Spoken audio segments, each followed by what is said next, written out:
is Long Island Ducks baseball. Justin Davies at the plate, the winning run at third. Crowd going nuts.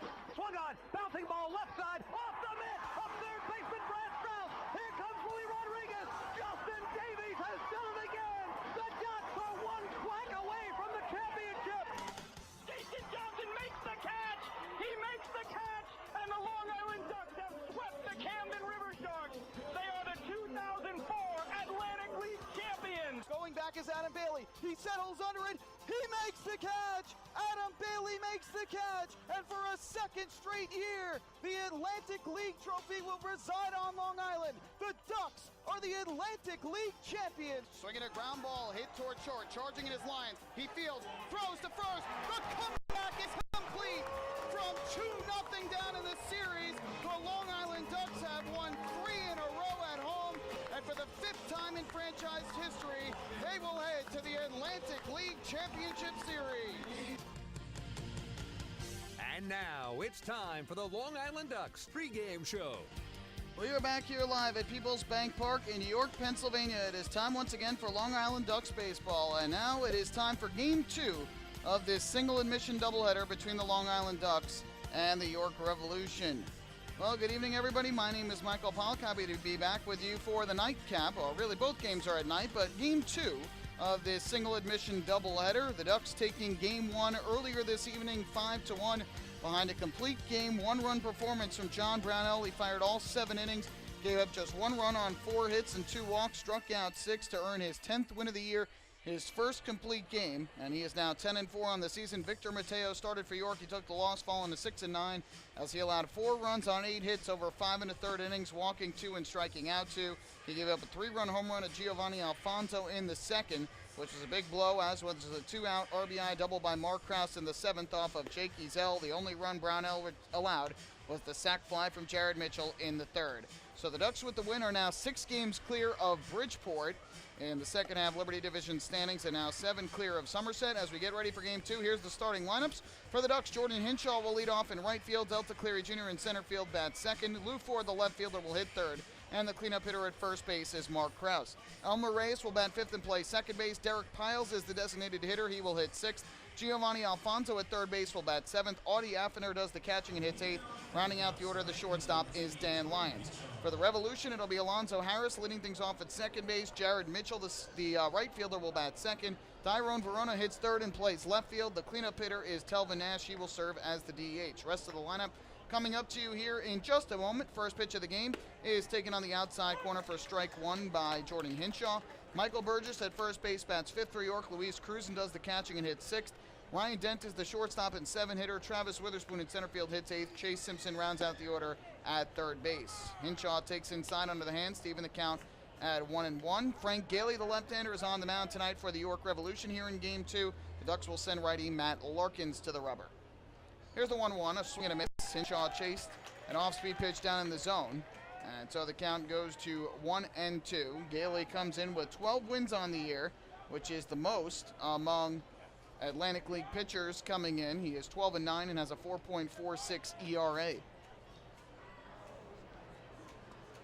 1-2 the count. Here's the pitch. Hinshaw swings and slashes one foul to the facing of the Revolution dugout. So the Ducks now 35-24 in the second half. They are now 71-58 overall, which means no matter what happens the rest of the way, the Ducks will finish with a winning record, marking the 4th straight season the Ducks will have a winning record this year. 1-2, breaking ball, just missed the outside corner. Gailey tried to paint it, but Luis Cruz caught it a little far off the corner. And that'll even the count at 2-2. Revolution have fallen to 32-27. Now a half game behind the Barnstormers for first place in the Freedom Division. 2-2 is a swing and a miss. A good changeup diving down in the zone for strike 3. So Gailey K's Hinshaw, and there's the first out here in the first inning. York now 60-69 overall, meaning they would need to win the remaining 11 games they have on their schedule to finish with a winning record this year. So 1 away, and that will bring Delta Cleary Jr. up to the plate. Switch hitter batting from the right side.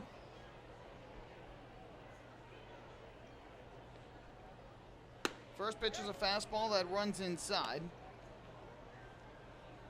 And so the count goes to 1 ball and no strikes. Cleary Jr. for the Ducks coming to the plate here against Gailey in the first inning. And the 1-0 is chopped over the mound. That will be a tough play. Fielded by Dent. The off-balance throw to first. Got him. Wow. Even with Delta Cleary Jr.'s speed, Ryan Dent was able to make that play. Not sure if Cleary Jr. was hampered a bit going down the first base line. Did not appear so, but Cleary Jr.'s speed usually wins out there. Nice play made by Dent, though. And there is the second out of the inning. Cleary Jr. came into this one hitting .271 with 3 homers and 42 runs batted in.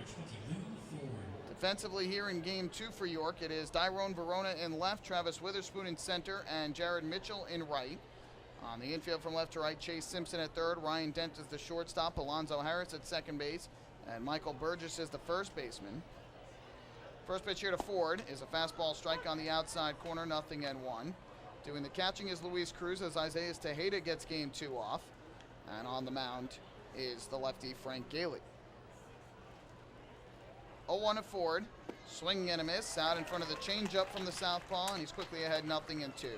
Ford had .283 coming into the game, 8 homers and 30 runs batted in. So Gailey looking for a quick 1-2-3 top half of the first inning. Southpaw ready. And the 0-2. Ford takes the fastball off the outside corner. 1 ball and 2 strikes on Ford, who had an RBI single in the first inning of Game 1 off Victor Mateo.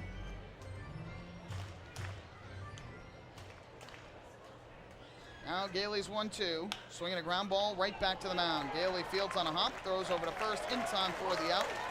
Now the Ducks go down in order in their half of the first inning. Strikeout and 2 groundouts. Ducks go down 1-2-3. We go to the bottom half of the first. It's the Ducks, nothing, in the Revolution coming to bat. Hey fans, this is pitcher John Brownell, and you're listening to Ducks Baseball on the Long Island Ducks Broadcast Network. Long Island's Ford Giant is celebrating its 60th year anniversary. Stop by Sayville Ford to check out their state-of-the-art showroom featuring enclosed service drives, luxurious customer lounge, and a larger selection to choose from. Get giant savings on hundreds of new and used vehicles in stock. Sayville Ford's 60th anniversary celebration is going on now. Visit SayvilleFord.com or download the Sayville Ford app today to learn more about Sayville Ford's 60th anniversary savings. Call 631-589-4800 today. Bethpage Ballpark is a great place to watch a ball game, so why not do so from some of the best seats in the house? The Ducks are proud to present the brand new Long Island Ducks Beer Garden. Open for all fans on nights when the Smokin' Owl's party deck has not been reserved, the Beer Garden will feature a variety of frosty draft and bottled brews, as well as several food choices. The area has been decked out with bar rail seating and Ducks branded furniture to provide a comfortable atmosphere for everyone. Be sure to stop by and check out the brand new Long Island Ducks Beer Garden on your next visit to the ballpark.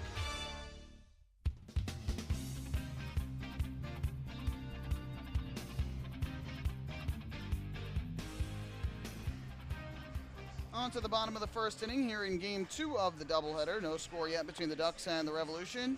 Every walk by a Ducks batter this season is brought to you by City MD Urgent Care. There are over 15 City MD locations across Long Island, offering the comprehensive quality care you need the moment that you need it. City MD Urgent Care, need a doctor, just walk in. So we move to the bottom of the first inning, and Matt Larkins will take the mound for the Long Island Ducks. Right-hander will try and match what John Brownell did in Game 1, and that was pick up his 10th win of the season.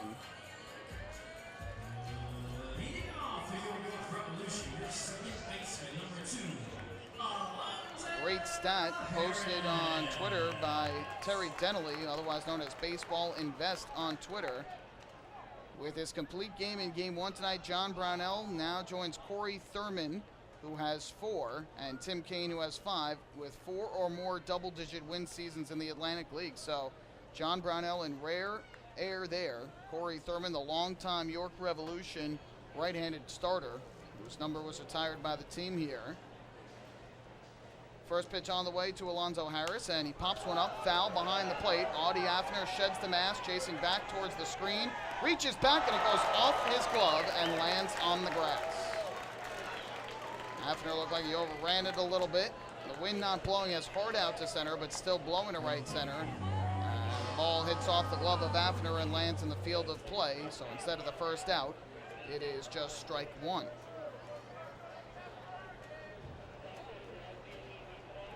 Harris, the second baseman and leadoff hitter for the Revolution. Bats from the right side.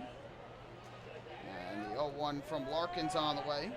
Here's the pitch. Harris swings, pops it up again, this time to shallow right center. The second baseman, Reyes, is out on the outfield grass, and Reyes will secure it for the first out of the inning. So Harris pops the ball up twice, once behind the plate, and then once to second. Reyes makes the catch for the first out of the inning. Again, if you're just joining us, the Ducks got some help today in Game 1 of the doubleheader down in Southern Maryland. The Blue Crabs defeated the Patriots 4-2, and with the Ducks winning Game 1, Long Island picks up a full game in the standings on the Patriots. First pitch is a fastball outside, and so the count 1-0. Meanwhile, earlier today, the Skeeters helped out the Ducks with a 4-2 win over the Bridgeport Bluefish up at the ballpark at Harbor Yard. So Bridgeport loses. The Ducks take Game 1. Ducks have now picked up a full game on Bridgeport thus far today. 1-0. Let's line into left field. On the run in, Lou Ford still coming on. He reaches out and makes the catch. Good run and grab by Ford, who got a little bit of a late start on it, but ends up recovering and making the catch. Mitchell retired for the second out. So the Ducks entering this one now a full 6 games ahead of Bridgeport and 7 games ahead of Somerset. The Ducks and the Patriots each with 11 games left to play, and the Bluefish with just 9 games remaining. Now, the Ducks and the Bluefish will hook up for 3 games over the weekend on Long Island, starting tomorrow. First pitch here misses low. That is ball 1 to the left fielder, Tyrone Verona. If the Ducks win 1 of the 3 against the Bridgeport Bluefish, that would give the Ducks the tiebreaker with Bridgeport. And I'll tell you why after the 0-1. It's lined into right field. That ball's going to get down for a base hit. It's going to split the outfield as Cleary Jr. gets there. Going for second is Verona. Here's the throw in, not in time. Good base running by Verona as he was able to make it into second with a 2-out double. Hinshaw, the right fielder, was shaded towards the line for Verona and had a long way to go to get there. Cleary Jr. also out in right center, still had a long way to go. Cleary Jr. cut the ball off before it got to the wall, but could not get it into second in time for the out. So Tyrone Verona picks up the double, and for Verona, it's his 9th double of the year. And now runner at second with 2 down for Telvin Nash, the cleanup hitter and DH.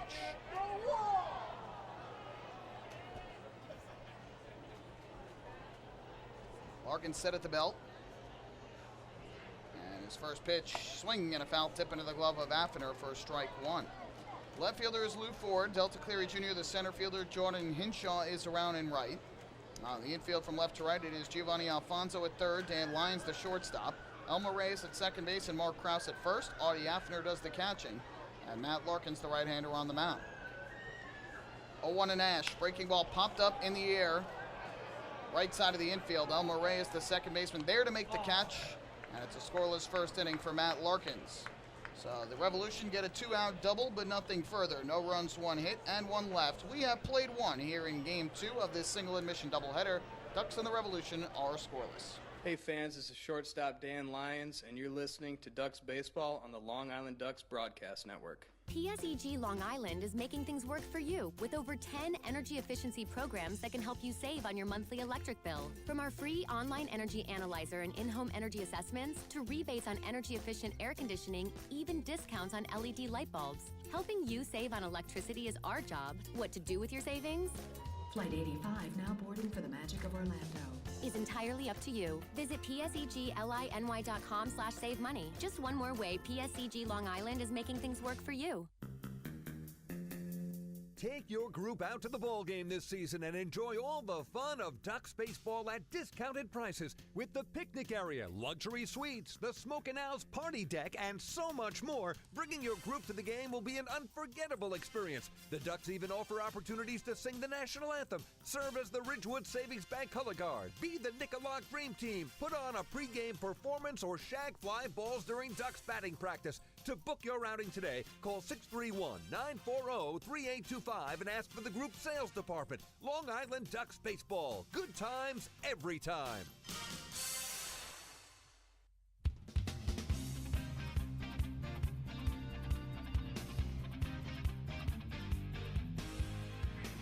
To the second inning we go. No score between the Ducks and the York Revolution. Time for the Ducks Health Report, which is brought to you by Island Shore Physical Therapy, the official therapist of the Long Island Ducks. Dan Lyons, who has been hampered a bit by some tightness in his hamstring, feeling good enough to play today, so Kevin Byas puts him in the lineup for Game 2. He is out at shortstop. Good news on David Ardsma, who continues to rehab from an arm injury, threw a bullpen recently and looked good, according to pitching coach Billy Horn and manager Kevin Byas. And the hope is that his activation off of the inactive list will be sometime potentially over the weekend, if not early next week, when the Ducks head on the road for what will now be a 7-game road trip to close out the year. Again, we have a doubleheader today, if you're just joining us, because Tuesday's game, the series opener here in York, was rained out. They moved it to a doubleheader today with the positive forecast and weather for today and the not-so-great forecast on Wednesday. Mark Krause will lead off the second inning for the Ducks, and the first pitch to him is a fastball strike at the knees from Frank Gailey. And then when yesterday's game was postponed due to the inclement weather, they moved it to the mutual off day for these two teams, which was Monday, September the 11th. That had been a league-wide off day, and now these two teams will play here in York next Monday at 6:30. 0-1 is a slider outside to even the count. The good news for the Ducks was that they were scheduled to open the road trip in Lancaster on Tuesday, so even though they have to now use an off day to come here to York, they will only have to head 25 minutes to the east of here after the game and play in Lancaster on Tuesday. 1-1, line drive down the left field line, fouling out of play. And the count now 1-2 on Mark Krause.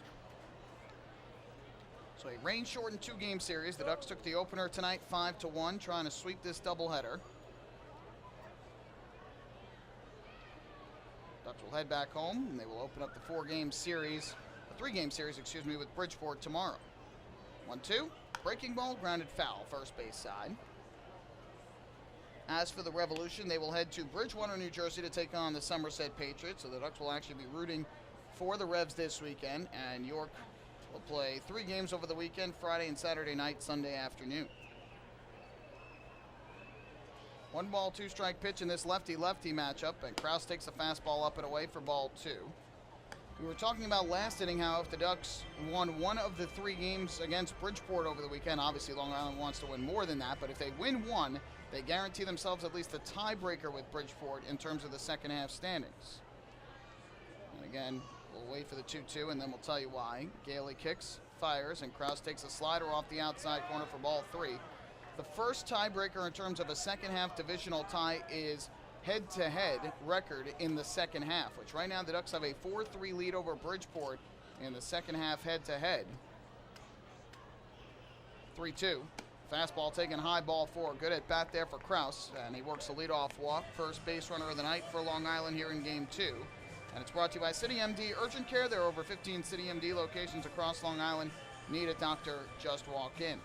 So if the Ducks win one, they will have a 5-3 record against Bridgeport. And even if Bridgeport will win the next 2 and come into a tie in terms of second half head-to-head, it would go to the next tiebreaker, which would be overall season head-to-head, which right now the Ducks have won 10 of 17 games against Bridgeport. First pitch on the way to Elmer Reyes is a fastball strike over the outside corner. And if the Ducks get one win, that would guarantee themselves the season series, the Ferry Cup series over Bridgeport, and therefore they would have that tiebreaker. So that is why the Ducks need one win against Bridgeport to guarantee themselves the tiebreaker should the Ducks and the Bluefish remain tied at the end of the season in the second half standings.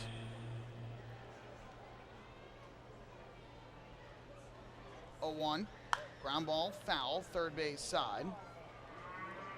And so the count now 0-2 on Reyes. Ducks second baseman has picked up hits in 12 of his last 13 coming into this one. He is now hitting .303 on the year with 5 home runs and 52 runs batted in after collecting 3 hits in Game 1, all singles. 3 for 3 at the plate with the run scored. Be an 0-2. Gailey set at the belt. Krause leads off first. Here's the pitch, and Reyes swings, pops it in the air, foul, first base side. Burgess over towards the stands on the warning track, makes the catch past the Revolution dugout. Just stayed in the field long enough for him to make the play, and Reyes retired for the first time today. 1 out here in the second inning. So that will bring Derek Piles, the designated hitter, up to the plate. Meanwhile, Frank Gailey, as we mentioned earlier, 12-9. He's got a 4.47 ERA, and this is his third season with the York Revolution. Last pitch, September the 1st, that was Friday in Bridgeport, and got the win, but he did not pitch well in that game. Very high-scoring affair. First pitch to Piles is on the outside corner for strike one. Gailey gave the Revs 7 1/3 innings, which was his second longest outing of the year. He had pitched 8 innings against Bridgeport back on May the 14th. 0-1. Piles takes the breaking ball down and away to even the count. But Gailey was hit for 10 hits, 7 runs, 6 of which were earned. He walked 2 and struck out only 1. His fewest strikeouts in a start since July 2nd against Sherland when he struck out 1. 1-1. Piles takes a fastball this time down and away. It's 2-1. But the Revolution offense scored 10 runs for Gailey and won the game 10-8. And so Gailey has now won 3 straight starts coming into this one. Ducks trying to end that here in game 2. Krause at first with 1 out. 2-1 on the way to Piles. Swings and misses out in front of the breaking ball, diving down in the zone. And that will even up the count.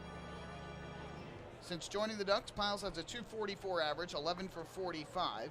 He's got no homers and 3 runs batted in.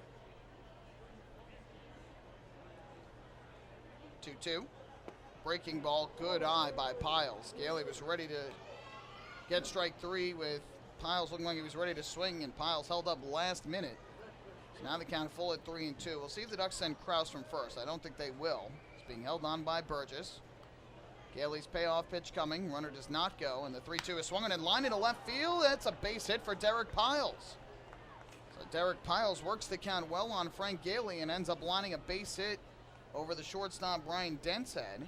A leadoff walk, a 1-out single. The Ducks in business here, first and second with only 1 out in the second inning.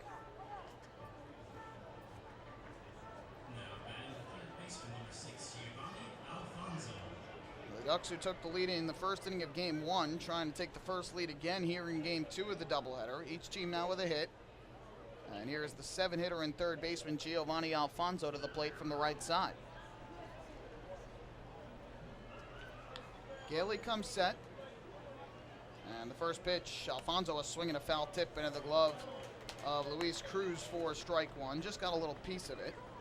Alfonso had a great game in the first game of this doubleheader. He's now at .297 on the year with 4 homers and 43 runs batted in, doubling his career home run total this season. He had 2 homers in the first 2 seasons of his pro career coming in, has 4 this year, and now 96 games played with Long Island. Having a fantastic year for the Ducks.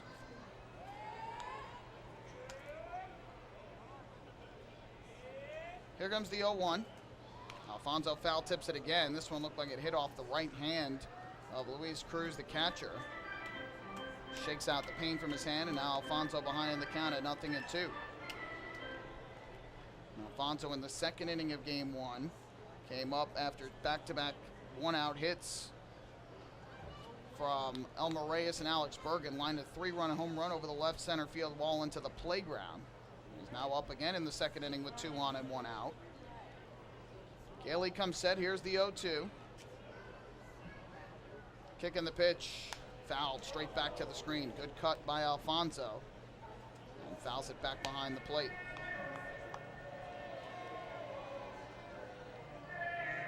So the Ducks trying to sweep this doubleheader and head back home with 2 more wins in their arsenal.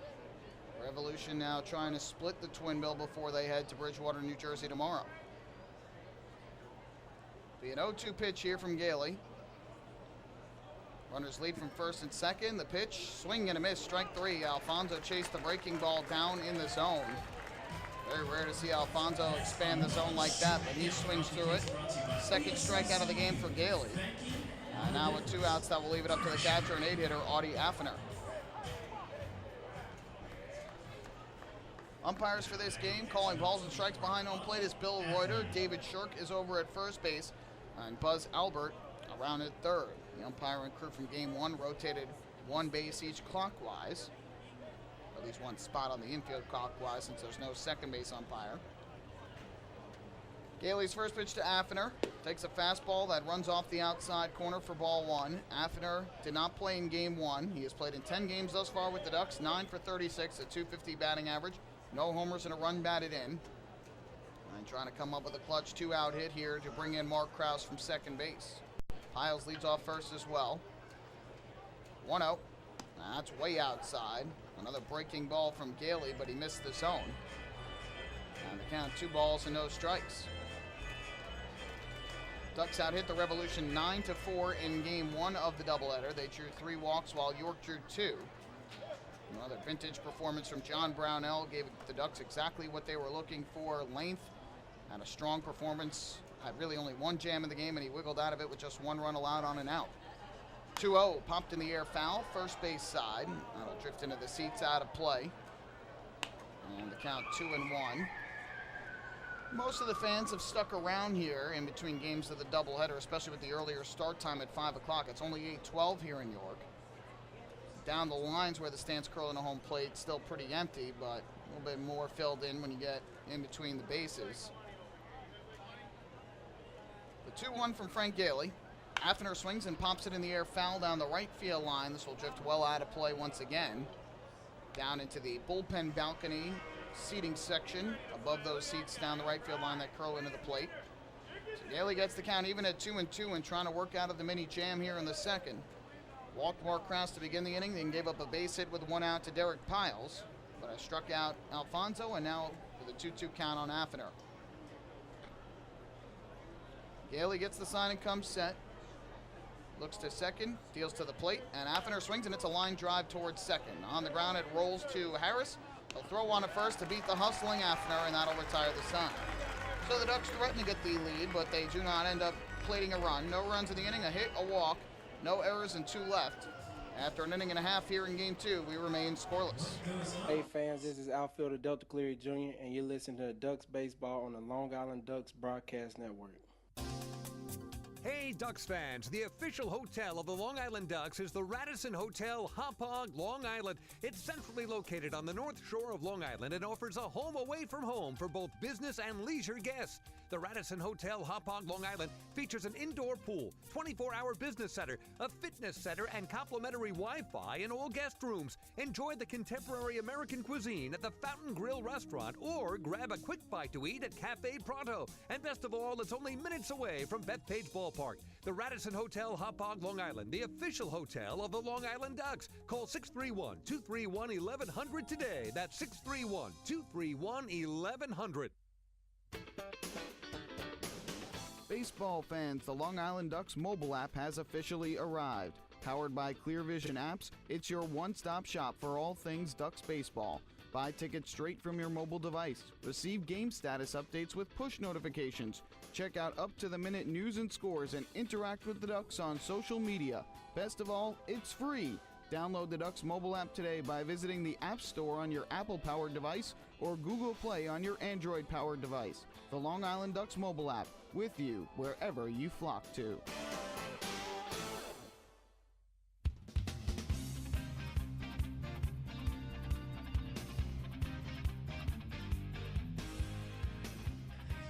Bottom half of the second inning with the Ducks and the Revolution scoreless thus far. Matt Larkins will take the mound once again for Long Island. And 3 games coming up, the final homestand of the regular season for the Ducks this weekend. They'll play 3 against the Bridgeport Bluefish, Friday and Saturday night, and then Sunday afternoon, the 1:35 start. Friday night, notebooks will go out as part of Back to School night to the first 1,500 fans, courtesy of Long Island Teachers. Saturday night, the final fireworks spectacular of the season will be presented by Flushing Bank. And Sunday is Fan Appreciation Day. First pitch from Larkins to Burgess. Fastball hits the outside corner for strike 1. And it'll be the great gift card giveaway. So every inning, the Ducks will select a lucky seat. The fan holding the ticket to that seat will go home with a $100 gift card to a select restaurant on Long Island, courtesy of Pepsi. 0-1 is a swing and a miss. Good fastball by Larkins. As he blows it by, that bell tied to Burgess. 0-2. It's also the final Sunday Family Fun Day of the year. So pregame autograph session before the game and postgame Kids Run the Bases. Tickets available for all 3 games on the homestand. 0-2 from Larkins, swinging a ground ball to the right side and through, a base hit for Michael Burgess. Larkins got ahead quickly and in the count, 0-2, but left the pitch out over the plate, and Burgess grounds it through the right side, second hit of the game for York. and they have the leadoff man on. You can get your tickets by visiting the Bethpage Ballpark box office, which will open up tomorrow morning at 10 a.m. You can also go online right now to liducks.com and get them. Also call tomorrow morning at 10, 631-940-TIXX. You can also get your tickets right now on the Ducks mobile app, which is available for free on your Apple or Android-powered device. So one away, and up to the plate will step Luis Cruz, who is going to bat from the right side. First pitch on the way from Larkins, and Cruz takes a fastball strike over the inside corner. Pitching matchups for the series against Bridgeport. Ducks have yet to announce their starter tomorrow. Kevin Bias unable to reveal that yet, so we'll wait and find out who that will be. Ross Seaton, the righty, will go for the Bluefish, though. 0-1 here to Cruz. Breaking ball, just missed outside to even the count. Seaton is 2-3, a 5.20 ERA. On Saturday, Bruce Kern will make his first start of the year for the Ducks after pitching earlier this year with the China Trust brothers over in Taiwan as part of the Chinese Professional Baseball League. So Kern will begin his third season with the Ducks starting Saturday's game, and Matt Marsh will back him up, the right-hander out of the bullpen. Slider misses outside. It's now 2-1 on Cruz. And as for the Bluefish, Dominic Severino will take the mound. He threw 4 scoreless innings in his Bluefish debut during this week against the Skeeters, so he will make his first start against the Ducks. And then a pair of righties on the mound Sunday afternoon. It'll be Jake Dunning for the Ducks, who's 2-2 with the 3.92 ERA. 2-1. Cruz, a ground ball left side. That's going to get through for a base hit. Right in between Alfonso, the third baseman, and Lyons, the shortstop. So back-to-back singles to open the inning for York. Burgess to the right side, Cruz to the left side. And the Revolution have 2 on with nobody out. Sunday afternoon, it'll be right-hander Charles Brewer for the Bluefish, 8-6 record and a 4.23 ERA. Obviously, will be one of the biggest series of the year, with the Ducks looking to inch closer to winning the second half title in the Liberty Division. And the Bluefish looking to keep their season alive. Here is the shortstop, Ryan Dent, batting from the right side. Hits in the 7th spot of the order. He's got 2 on, nobody out. We'll see if he tries to sacrifice the runners over. Larkins comes set. First pitch, Dent squares, pops the bunt back towards the mound. Larkins fields on a hop. He's going to go to third base for 1, and that's all they'll get. The runners actually held up there, and then Burgess, I think, realized he had no choice but to go. So Larkins gets the advantage of the fielder's choice on the bunt. Put out will go 1-5. So Burgess is out.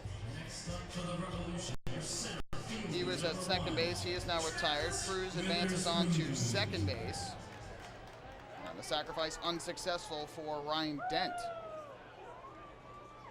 Coming into that at bat, Dent had a total of 7 sack bunts on the year, but that was not a good one. And again, Burgess never broke right away for second base, having to wait to make sure Larkins didn't catch it on the fly. Time is called here, and Larkins wants to go through the signs again with Affiner. So first and second now with 1 out, as Dent unable to get the bunt down. Here is Travis Witherspoon at the plate from the right side. First pitch from Larkins to Witherspoon. Fastball runs over the outside corner for strike 1. Witherspoon at 271 on the year for the Revolution, 7 homers, 42 runs batted in. Ducks would like the ground ball here, though Witherspoon has good speed, so it will be tough to double him up. Here's the 0-1. Larkins fires. Witherspoon takes a fastball that runs outside from Larkins to even the count at a ball and a strike. Larkins comes in at 9-6 on the year, 4th best ERA in the Atlantic League at 3.56. He is tied for 5th in the Atlantic League in innings pitched with 144 coming into tonight. And he is 2nd in the league in strikeouts with 125, trailing only Gabby Hernandez of the Blue Crabs, who has 150.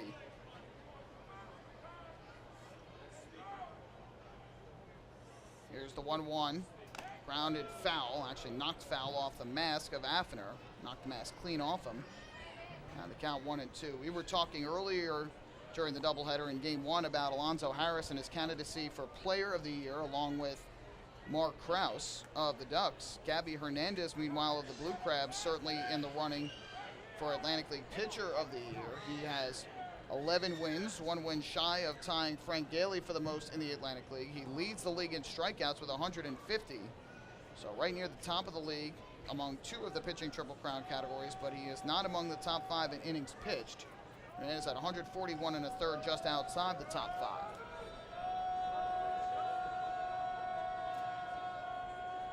One-two. Witherspoon, a foul ball back to the screen, a breaking ball that came down and in. Witherspoon fought it off. Do it again at 1-2.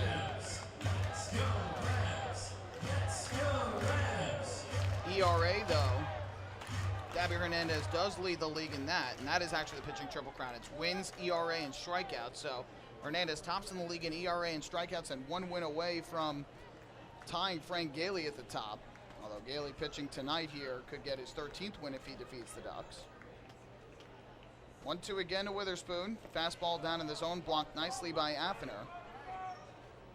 And that will even up the count at 2 balls and 2 strikes. So it should be interesting to see if Gabby Hernandez can find a way here towards the end of the season to complete the pitching Triple Crown. But if not, he is certainly one of the lead candidates, probably the leading candidate right now for Atlantic League Pitcher of the Year. 2-2 the count with 2 on and 1 out. Bottom of the 2nd inning, no score here in York. The 2-2 on the way from Larkins, and that comes inside and it hits Witherspoon. Not what Larkins wanted to do there, with 2 strikes on the 8-hitter and center fielder, but Larkins hits him. And Witherspoon will make his way to first base. That will load up the bases for the Revolution. Chong Choi, the trainer for the Revolution, has come out of the dugout to check on him, but now being waved back by Witherspoon, who says he's all right. So Travis Witherspoon hit by the pitch with 2 strikes. The last thing Larkins wants to do there. 4th time Witherspoon has been hit by a pitch, and the 8th batter that Larkins has hit with a pitch this year. And now the bases are loaded with 1 away, and here's the 9-hitter, the switch-hitting third baseman Chase Simpson. So Larkins in a jam, looking for the ground ball at one of his infielders here. Cross plays behind the runner at first. Larkins shakes off Affiner, and now gets the pitch he likes. First offering on the way to Simpson. Takes a fastball upstairs. And the count 1-0. Chase Simpson coming into this game for the Revolution with a 184 batting average on the year, 2 home runs, 12 runs batted in.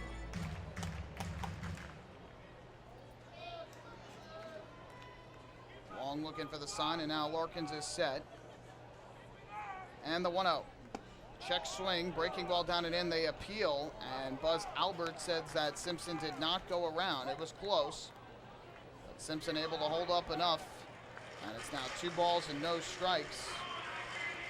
Larkins laboring a little bit here in the 2nd inning. A pretty quick 1st inning. His pitch count still fairly low, but as the bases loaded, 1 out, has given up 2 singles and a hit batter in this inning. 2-0 pitch on the way. Larkins fires, and Simpson takes a breaking ball. That misses inside. And now 3-0 to the 9-hitter Simpson. Another out of the zone would force home the game's first run.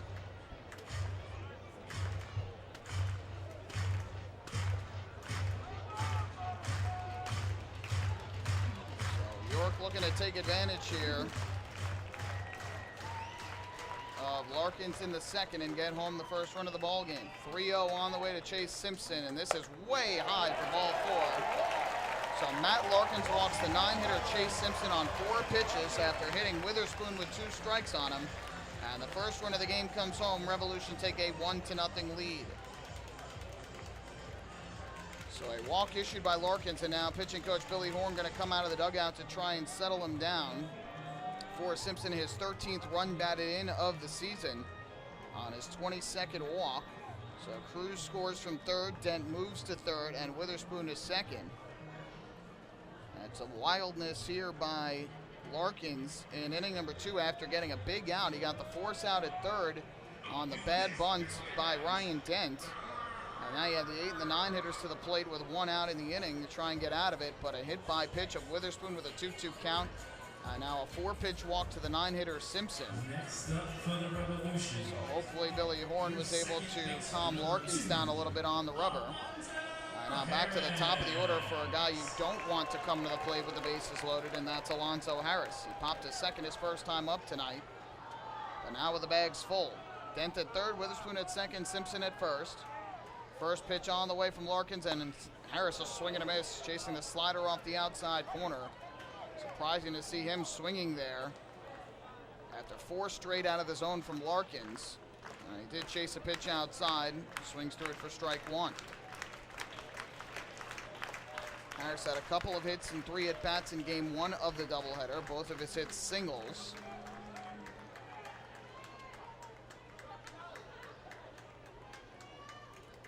Now the 0-1 popped up in the air, foul behind the plate. This is going to drift back out of play and into the seats.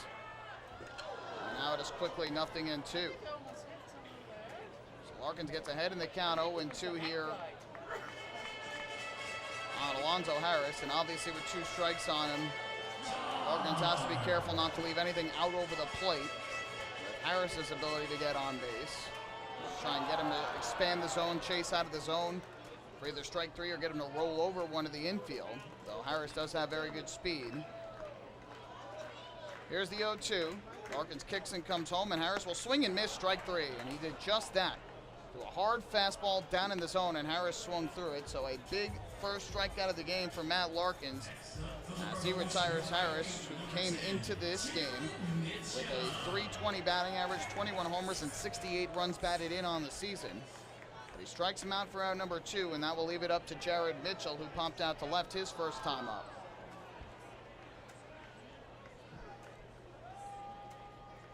Trying to escape this with only the 1 run given up on the walk to Simpson. Larkins looks in for the sign from Afner and comes set. First pitch on the way. Breaking ball, just missed the inside corner.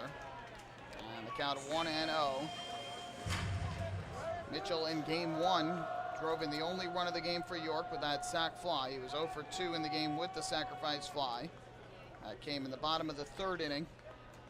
Made a 4-0 game 4-1, but York would get no closer. 1-0. Mitchell, a line drive and a right on the run. Jordan Hinshaw won't get it. It's a base hit. Dent will score. Witherspoon will come in. He will score. Going to second on the throw home is Jared Mitchell, a 2-out, 2-run single. And York leads it now 3-0. Let the pitch up in the zone there to Mitchell with 2 outs in the inning, and Mitchell, a guy you cannot leave the ball up to, and he pummeled it to right to pick up 2 runs batted in. Dent and Witherspoon score. Simpson goes from first to third, and on the throw home, Mitchell takes second. So now 2 in scoring position with 2 out, 3 in the inning on a bases loaded walk to the 9-hitter and a 2-out, 2-run single. And now Dyrone Verona, the 3-hitter and left fielder, will come to the plate.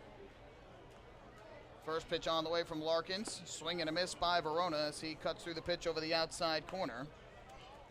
For Jared Mitchell, he picks up RBIs number 58 and 59 on the season.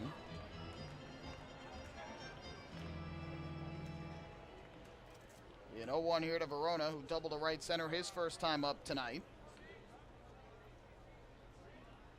Larkins comes set, and the 0-1 popped in the air foul, first base side out of play. And the count now 0-2. That's why it is so vital to get the guys at the bottom of the order. York has a good lineup for the most part, top to bottom, but Simpson coming in at 186. You can't lose him and give him the free base on 4 straight pitches, but that's exactly what Larkins did to force home a run. Get him out, it's the second out of the inning. You strike out Harris, you're out of trouble. 0-2 on the way from Larkins to Verona, swinging a ground ball foul up the third base line.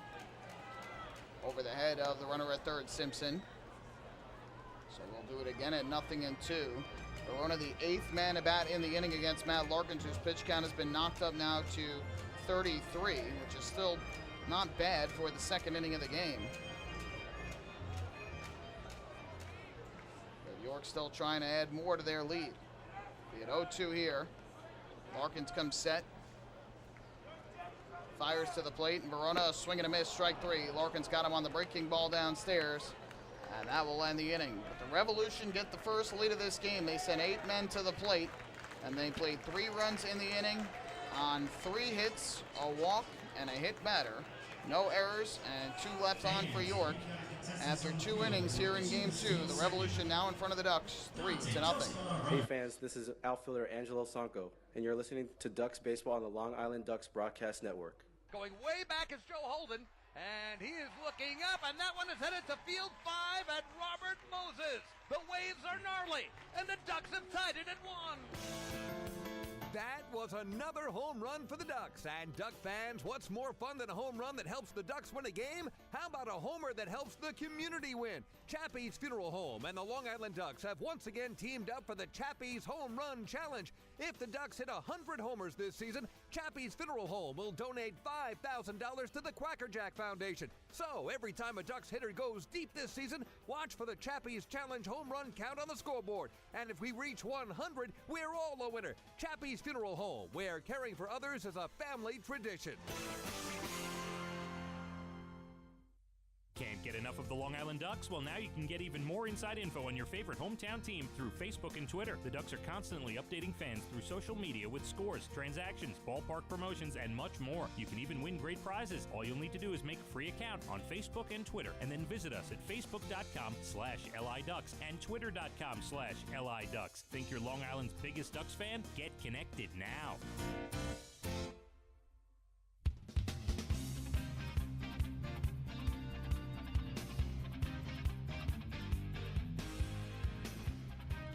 Ducks in an early hole here in Game 2. They trail 3-0 as Frank Gailey goes back to the mound. New York Sports Day is one of the largest independent New York sports news sources out there for coverage of the Long Island Ducks, the Mets, and the Yankees. Major and minor league baseball, football, basketball, hockey, and soccer. Visit www.nysportsday.com. New York Sports Day, your independent Gotham sports news source. Dan Lyons will lead off the third inning against Frank Gailey. And the first pitch, he squares to bunt and ends up pulling back and taking outside for ball 1. Ducks will look to try and respond after the Revolution put up a 3-spot in the second inning, taking advantage of some wildness from Matt Larkins. Here's the 1-0. Breaking ball on the outside corner for a strike to even up the count at 1-1.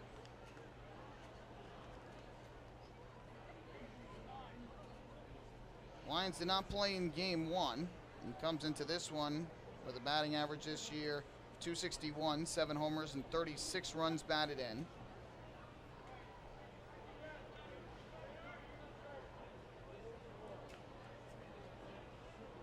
From the stretch, it'll be a 1-1. Gailey kicks, comes home, and Lyons swings at the breaking ball, grounds this one towards short, charging in his Dent. Fields, the off-balance throw to first is in time. Nice play by Ryan Dent, moving in on the slow hit ground ball. And Lyons retired for the first out.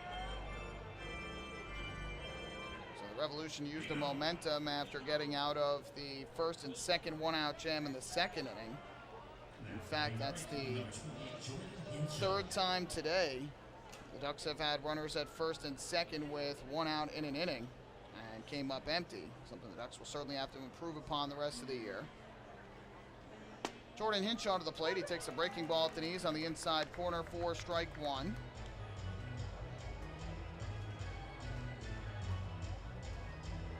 Hinshaw on his first at-bat struck out swinging back in the opening inning.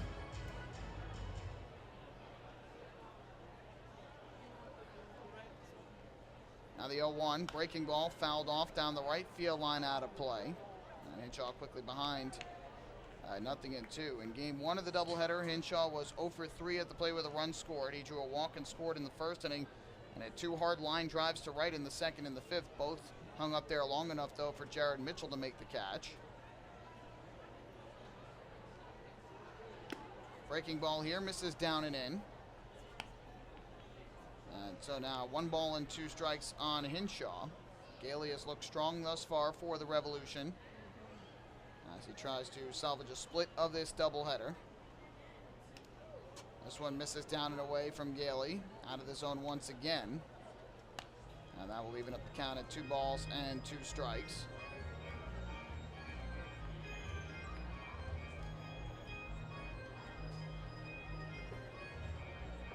Revolution now out hitting the Ducks 4-1 here in Game 2.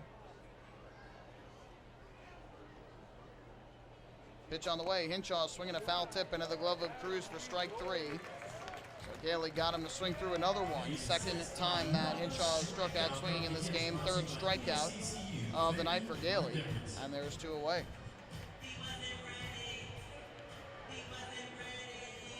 Gailey has faced the Ducks a total of 3 times this year coming into this start. And he's had, for the most part, pretty good results. Gailey on the season has a 2-1 record and a 3.45 ERA against Long Island. Breaking ball misses outside off the plate to Cleary Jr., 1-0. Gailey first faced the Ducks here on May the 2nd and was roughed up for 6 runs, 4 earned on 9 hits in 4 innings, walked 1 and struck out 5. Fouled back to the screen behind the plate. That'll even the count at 1-1.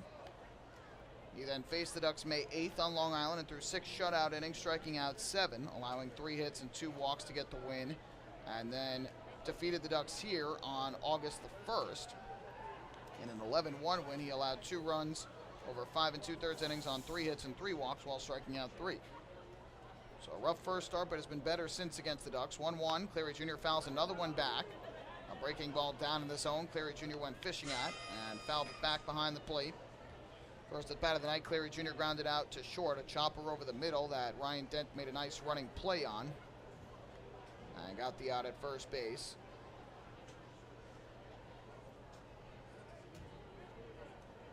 So it'll be a 1-ball, 2-strike pitch coming up. Here it is. Cleary Jr. a line drive to first, caught on the run by Michael Burgess.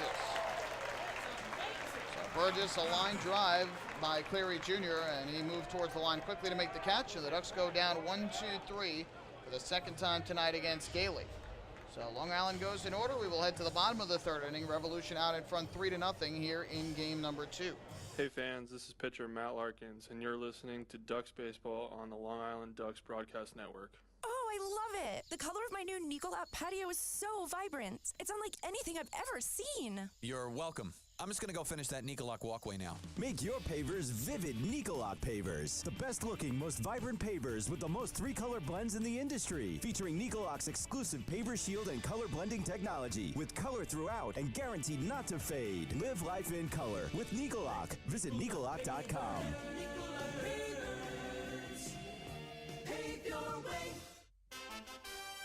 Have your birthday at the ballpark this season and celebrate with the Flock.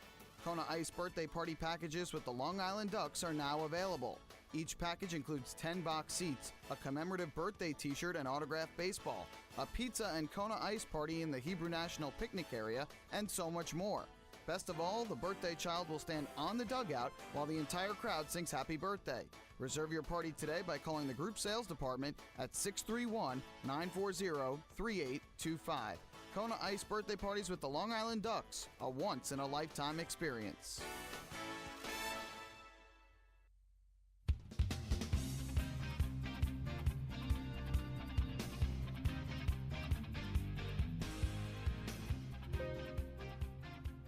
To the bottom half of the 3rd inning we go. The Ducks trailing 3-0 to the York Revolution, and when Delta Cleary Jr. lined out to first base to end the top half of the 3rd inning, that was the 15th out of tonight's ball game. Did you know that a 15-minute phone call to Geico could save you 15% or more on your car insurance? Get a free quote today. Call 1-800-947-AUTO. That is 1-800-947-AUTO, or visit geico.com.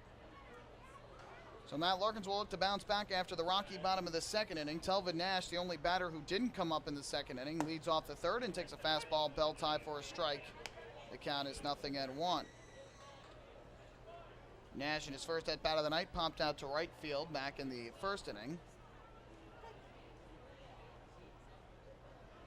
Fouled back to the screen behind home plate. Now the count 0-2.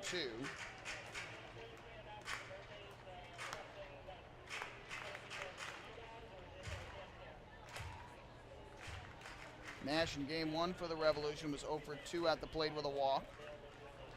Then Brownell walked just 2, gave up 4 hits in the game, and just a 1 run. Struck out 6 over his 7 full innings of work. 0-2. Just missed outside corner with a fastball did Larkins. And so that is ball number 1.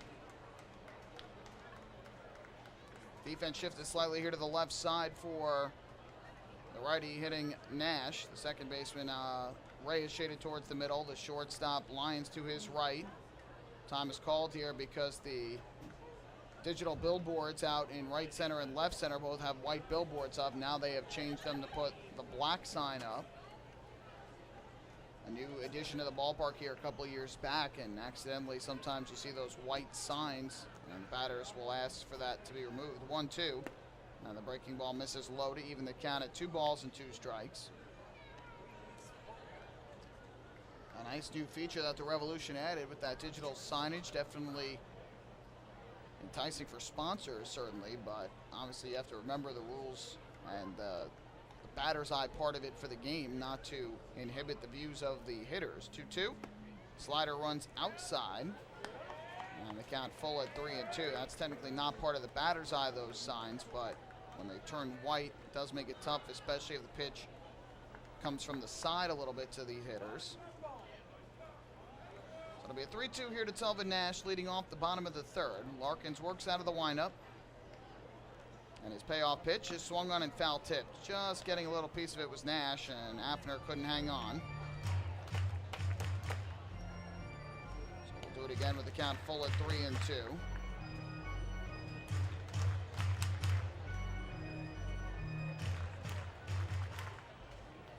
If you're just joining us, this is game 2 of a single admission doubleheader. 2 7-inning games tonight. Ducks took game 1 earlier, 5-1. Payoff pitch on the way from Larkins again, and Nash drives one in the air to right center. Long run for Hinshaw and Cleary Jr. Who's going to get it? It's Cleary Jr. That was literally looking like it was going to fall right in between the two. Nash almost hit it perfectly between them. Hinshaw had to go a long way over as he was shaded towards the right field line, but Cleary Jr. makes the running catch. And there is the first out here in inning number 3. Also a reminder that New York Sports Day is one of the largest independent New York sports news sources out there for coverage of the Ducks, the Mets, and the Yankees, major and minor league baseball. Football, basketball, hockey, and soccer. Visit www.nysportsday.com. New York Sports Day, your independent Gotham sports news source. Here's Michael Burgess from the left side. First pitch to him is a breaking ball outside for ball 1. Burgess fell behind in the count, but singled with 2 strikes on him to begin the second inning. Eventually got thrown out at third on the bunt attempt by Ryan Dent. 1-0. Burgess a drive in the air to right. That's hit well. Hinshaw will turn and watch this one go. You can forget it. A solo home run over the wall in right from Michael Burgess. It is the Sluggers' 17th home run of the season. Revolution extend their lead. They go in front 4-0. Burgess will make his way to the plate, and the cannon will fire out in right center field. There is that cannon. And Matt Larkins getting hit around a little bit by the Revolution tonight. They've now got 4 runs on 5 hits in just 2 1/3 innings against Larkins. So another run comes home. It is now a 4-0 game. Second hit of the night for Michael Burgess against Larkins. And here is Luis Cruz to the plate. First pitch, Cruz swings a line drive down the left field line. There's a base hit past Alfonso. Kraus over to field it in the corner. Cruz will head to second, and they'll stop right there with a double. Back-to-back one-out extra base hits for York.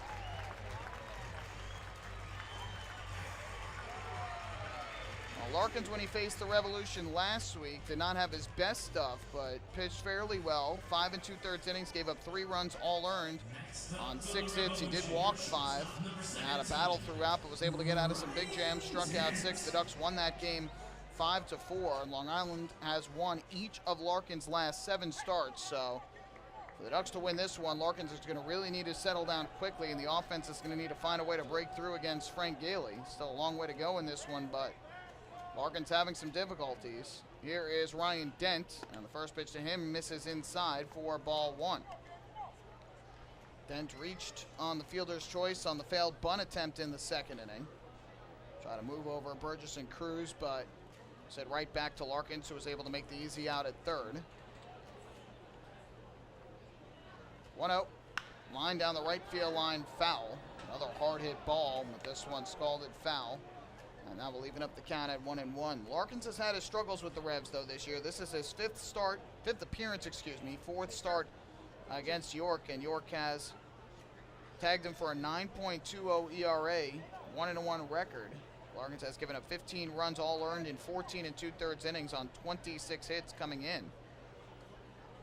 And York continuing to add to that here.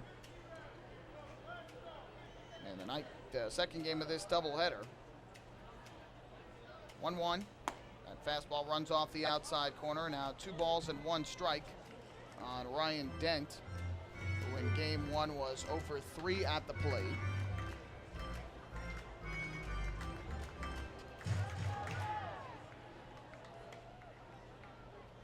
Larkins gets the sign and comes set.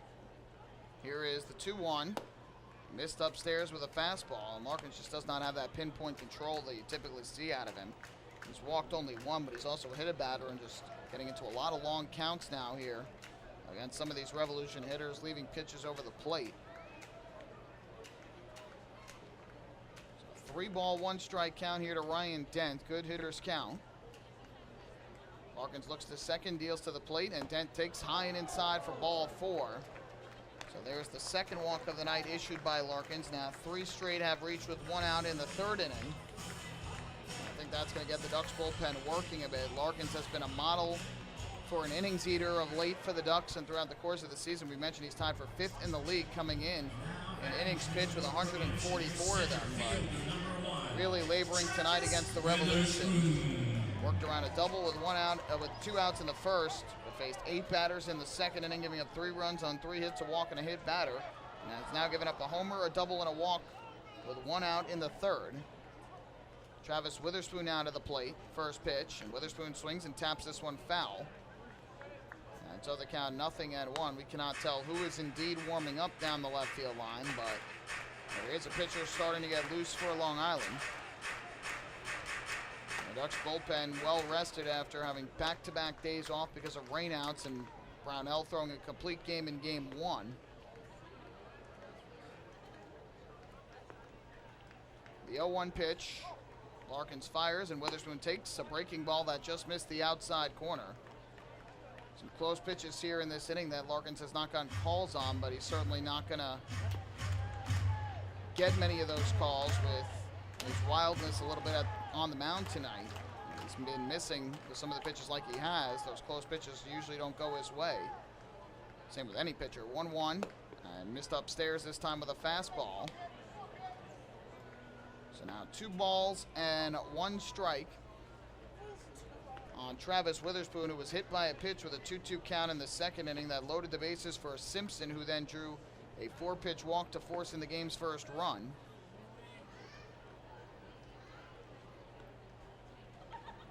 Here's the 2-1. Larkins fires. Witherspoon a swing and a foul tip into the glove of Affiner for strike 2. And again, that'll be a 2-2 pitch coming up to Witherspoon. In game 1, Witherspoon was 1 for 3 at the plate with a run scored. His 1 hit, a double, his 15th double of the year. Larkins looking for the strikeout here, or maybe even a ground ball, although Witherspoon has good speed. Long look into Affiner behind the plate. And now time is called.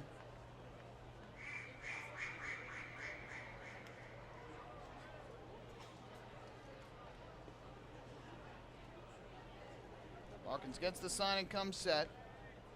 And now again we'll step off the rubber. He just does not look comfortable up there on the mound tonight. Obviously the Revolution hitting the ball well, but seems to be having difficulties there just getting into a rhythm and getting on the same page with Affiner. Here's the 2-2. Kicks and fires, and Witherspoon takes a fastball at the knees, a called strike 3. Good fastball that time from Larkins. So he freezes Witherspoon looking. 3rd strikeout of the ball game for Larkins. A big 2nd out. And now we'll leave it up now to the 3rd baseman and 9-hitter, Chase Simpson.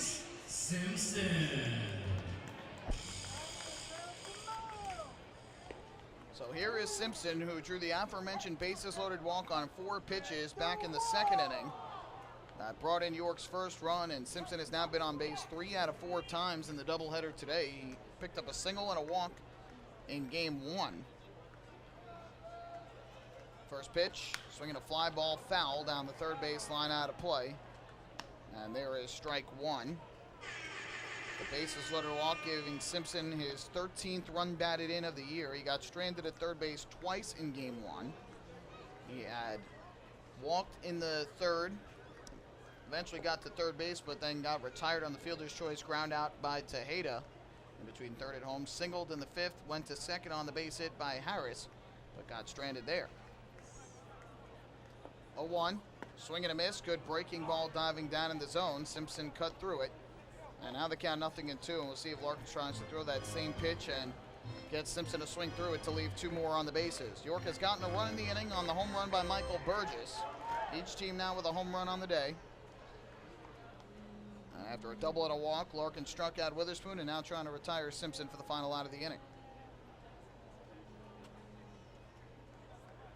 0-2 on the way. Simpson takes downstairs. Larkins again tried to get him chased, but this time he was able to hold up. And so the count now 1-2.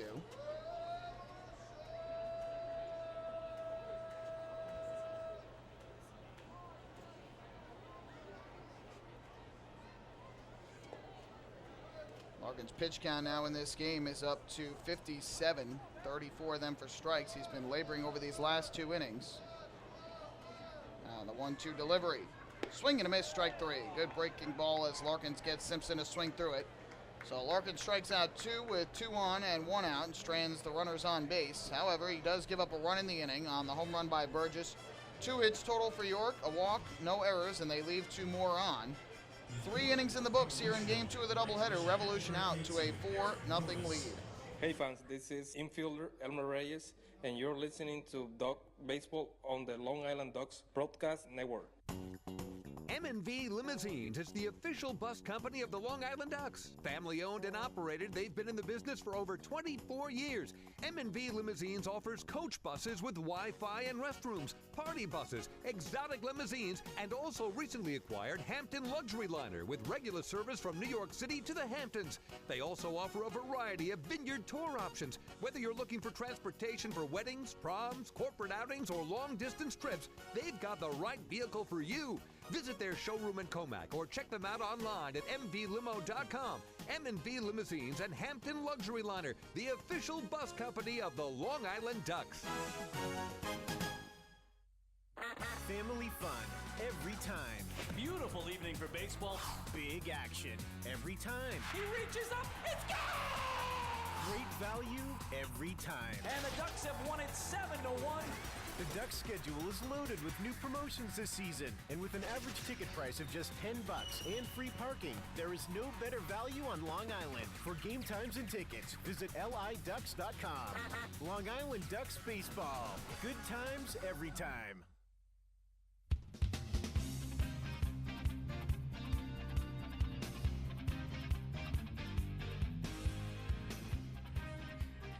Well, we head to the 4th inning here at PeoplesBank Park, Game 2 of this single admission doubleheader, which the Revolution lead 4-0, and it is time for the second edition of tonight's 4th inning trivia. We had a question in Game 1 and now another in Game 2 where we test your knowledge of the Long Island Ducks, the Atlantic League, and baseball as a whole.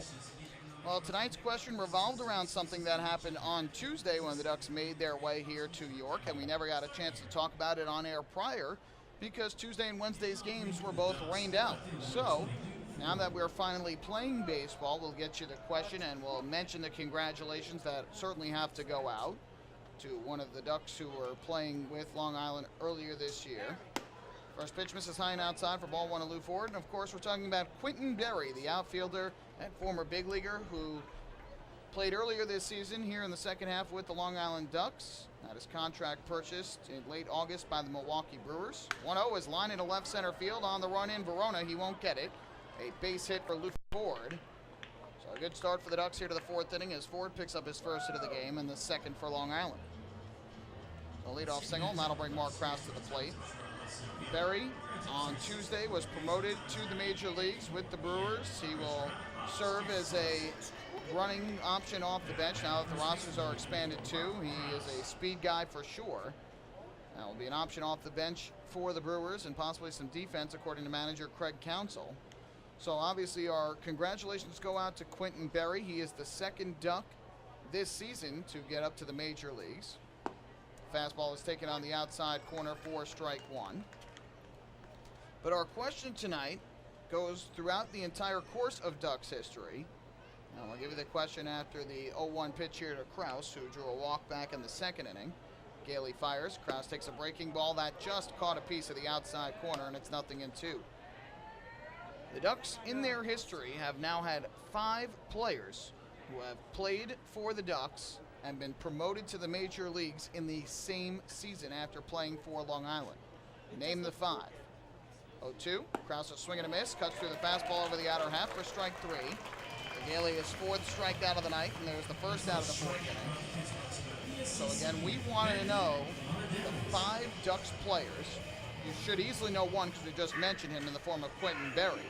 So really we'll say name 4. The other 4, aside from Quentin Berry, that have played for Long Island and been promoted to the major leagues in the same season.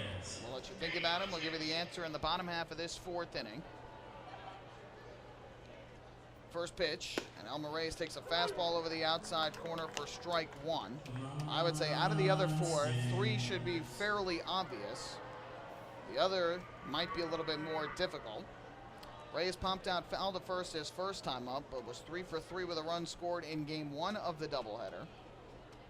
Ford leads from first, and Gailey's 0-1. Ground ball back to the mound weakly. Gailey picks it up. His only play is going to be to first, and he fires a strike over to Michael Burgess for the out. To second base goes Lou Ford. So Reyes now 0 for 2 as he grounds out 1 of 3. Ford to second base. Now the 2 away, that will bring up Derek Piles. Ducks really haven't had too many good swings here in game 2 of this twin bill. Again, just 2 hits and a walk given up thus far by Gailey. The singles to Ford and Piles and the walk to Kraus. And here is Derek Piles to the plate with a runner at second and 2 away.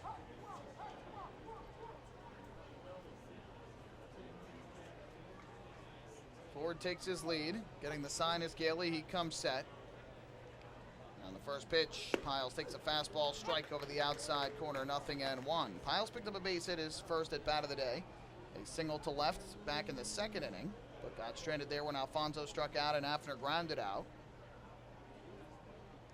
Try to drive in Ford from second. Here's Gailey's 0-1. Piles takes a fastball that just caught the outside corner. And so the count now 0-2 on Piles, who thought that pitch was too far off the plate. So Gailey quickly ahead 0-2, trying to retire 3 straight after the single by Ford to open the inning. 0-2 pitch, foul ball down the right field line. Piles homerless thus far this season. He has combined for 5 RBIs now between the Ducks and the Skeeters. Played 13 games earlier this year for Sugarland, now has played 14 for Long Island. Another 0-2 coming from Gailey. Kicks and fires, and Piles swings and lines this one into right field, base hit. Ford on his way to third. Kevin Baez waving him home. Here comes the throw to the plate from Jared Mitchell, way over the head of the catcher Cruz, and that'll allow Piles to go to second base. Derek Piles with his second hit of the night. It brings in a run. The Ducks are on the scoreboard, and they have closed to within 4-1. Good piece of hitting for Derek Piles as he flares one the opposite way into right. And Ford rounding third, obviously with 2 outs, no question he was going to come in and try and score, and Jared Mitchell came up throwing and sailed it over the head of the catcher Cruz to the backstop, and that allowed Piles to take second base. We'll see if they charge an error on that or if they just say it was on the throw home. So now a 4-1 game. Here is Alfonso with the runner at second and 2 down. First pitch. Alfonso takes the fastball high and outside for ball 1. It would be clutch here for the Ducks to get Piles in from second and cut the deficit in half on 2 2-out RBI hits. But Alfonso's got to come through. He struck out his first time up in the second. Had a great game in the opener of the doubleheader. Gailey's 1-0. Alfonso pops it foul back behind the plate. And that will even the count up at 1 ball and 1 strike. They do rule an error on Jared Mitchell that allows Piles to come in and score. That allows Piles to move to second. And for Mitchell, that's his 4th error of the year. 1-1 pitch here to Alfonso coming up. Gailey looks to second. Deals to the plate. Alfonso takes the breaking ball off the outside corner for ball 2. Alfonso had a 3-run home run in the 2nd inning of game 1, a double and a stolen base in the 5th inning, and then popped to right in inning number 6. So 2 hits and 3 at-bats, 3 RBIs and a run scored. A pair of extra base hits for Alfonso. 2-1.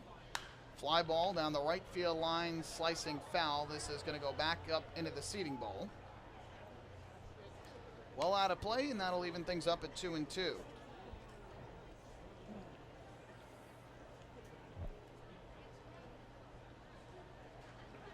Gailey looking for a strike 3 here to get Alfonso out and get out of the inning without any further damage. Ducks scoring their first run of this game on Derek Piles' RBI single.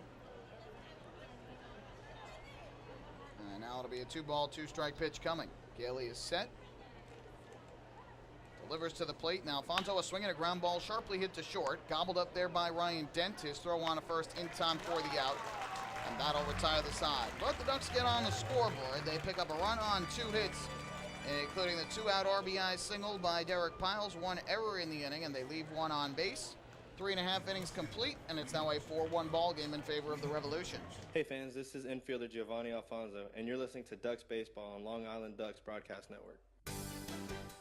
Long Island's Ford Giant is celebrating its 60th year anniversary. Stop by Sayville Ford to check out their state-of-the-art showroom featuring enclosed service drives, luxurious customer lounge, and a larger selection to choose from. Get giant savings on hundreds of new and used vehicles in stock. Sayville Ford's 60th anniversary celebration is going on now. Visit SayvilleFord.com or download the Sayville Ford app today to learn more about Sayville Ford's 60th anniversary savings. Call 631-589-4800 today.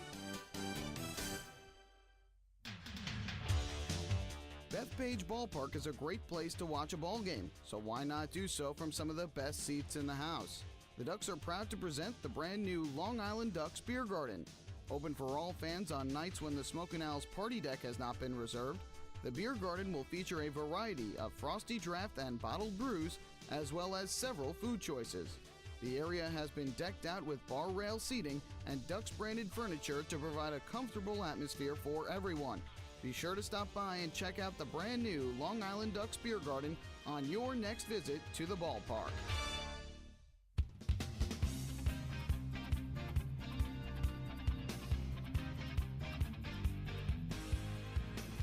Back here at PeoplesBank Park, we move to the bottom of the 4th inning. Ducks have gotten on the scoreboard here in Game 2. They have closed to within 4-1. And it is time now for the answer to tonight's 4th inning trivia question, where we test your knowledge of the Long Island Ducks, the Atlantic League, and baseball as a whole. Well, we gave you the question in the top half of the 4th inning. Quentin Berry earlier this week became the 2nd Duck this season to return to the major leagues after playing for Long Island, and the 5th player in Ducks history to return to the big leagues in the same season in which he played for the Ducks. So the question is, who were the previous 4 who played for Long Island and then made it up to the big leagues that same year? We'll give you the answer here coming up as Alonzo Harris steps up to the plate to lead things off in the 4th. It'll be the top 3 in the order for the Revolution against Matt Larkins, who begins his 4th inning of work. First pitch on the way, and Harris hits a high drive in the air to center. Hit pretty well, but playable for Cleary Jr., who moves back and makes the catch. And so Harris on 1 pitch is retired on the fly ball. He's now 0 for 3 in the game. And there's 1 away. All right, we'll go from most recent to oldest, because I think it's easier going from most recent to the older ones. So we told you that Berry was the 2nd this year. The other, of course, was Tim Melville, the right-handed starter whose contract was purchased by the Minnesota Twins earlier this season, and then he was promoted in mid-August up to the major leagues for a start against the Chicago White Sox with the Twins. He's actually now pitching in the playoffs with the El Paso Chihuahuas, the AAA affiliate of the Padres. Jared Mitchell squares the bunt, pulls back and takes low for ball 1. So 1 of the 4 was Tim Melville. The next most recent guy to do it was, of course, probably the most famous of all of the Ducks, Rich Hill, whose story at least is the most famous. Larkins gets the sign from Affiner. On the 1-0 to Mitchell, squares the bunt again, bunts at third base side, charging in Alfonso, bare hands, throws to first, not in time. Gets past Kraus, but a good job by Reyes to back up. Well, that will likely be a bunt single for Jared Mitchell. But either way, he is on second hit of the game if it is a bunt single, and indeed it is. So Alfonso's playing a little bit further back, almost made a great play on it, but Mitchell is on with one away. So Rich Hill in 2015 made 2 starts for the Ducks, was flat out dominant, 11 scoreless innings, got his contract purchased by the Red Sox in August, and at the beginning of September promoted to the major leagues. The rest is history. He has gone on to excel tremendously at the major league level in his second journey in the big leagues. First pitch, and Verona takes a breaking ball down and away for ball 1. Hill now pitching with the Dodgers, having another strong season, almost tossed a no-hitter. In fact, had a perfect game going into the 9th inning, lost it on an error, took a no-hitter through 9 innings, and gave up a walk-off home run in the 10th to end the no-hitter and the shutout. Tough break for Hill. Here's the 1-0. Larkin steals to the plate. Verona takes a fastball. That's on the outside corner. A late strike call from Bill Reuter, and Verona didn't like it. And the count 1-1. So Hill was the second of the 4, aside from Berry. The third of the 4 is playing in tonight's game. That is Lou Ford.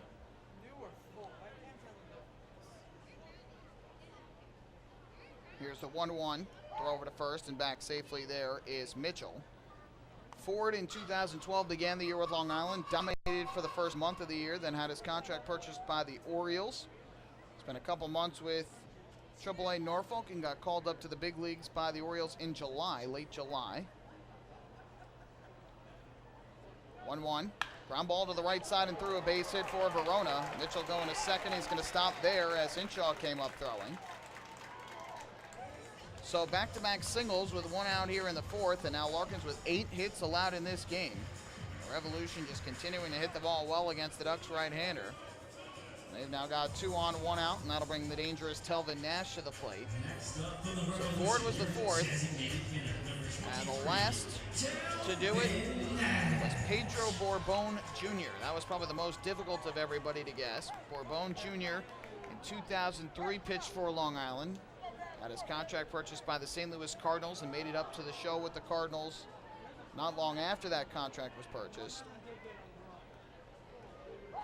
Larkins looking back to second, and now time is called. Reyes was creeping in. Larkins took a long look that way, but never threw back towards Mitchell, who was taking his lead off of second. So Nash has flown out twice, once to right center.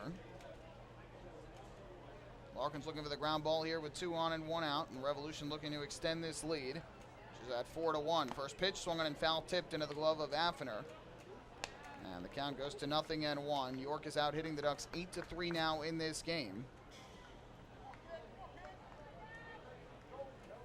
Nash in game 1, 0 for 2 with a walk. Still looking for his first hit of the Twin Bill. Larkins trying to avoid giving up more hits to these Revolution lineup that hits the ball so well. Was stymied by Brownell in game 1. 0-1. Nash swings and fouls this one off the mask of Affiner. Second time Affiner has had his mask knocked off.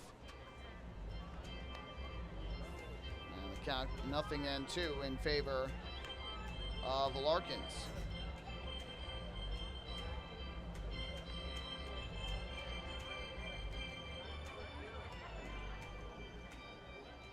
Good guess by Tim Keenan on our Facebook live stream, who guessed Carlos Baerga, but Baerga was with the Ducks in 2001, did not make it up to the big leagues until the following season with the Red Sox in 2002.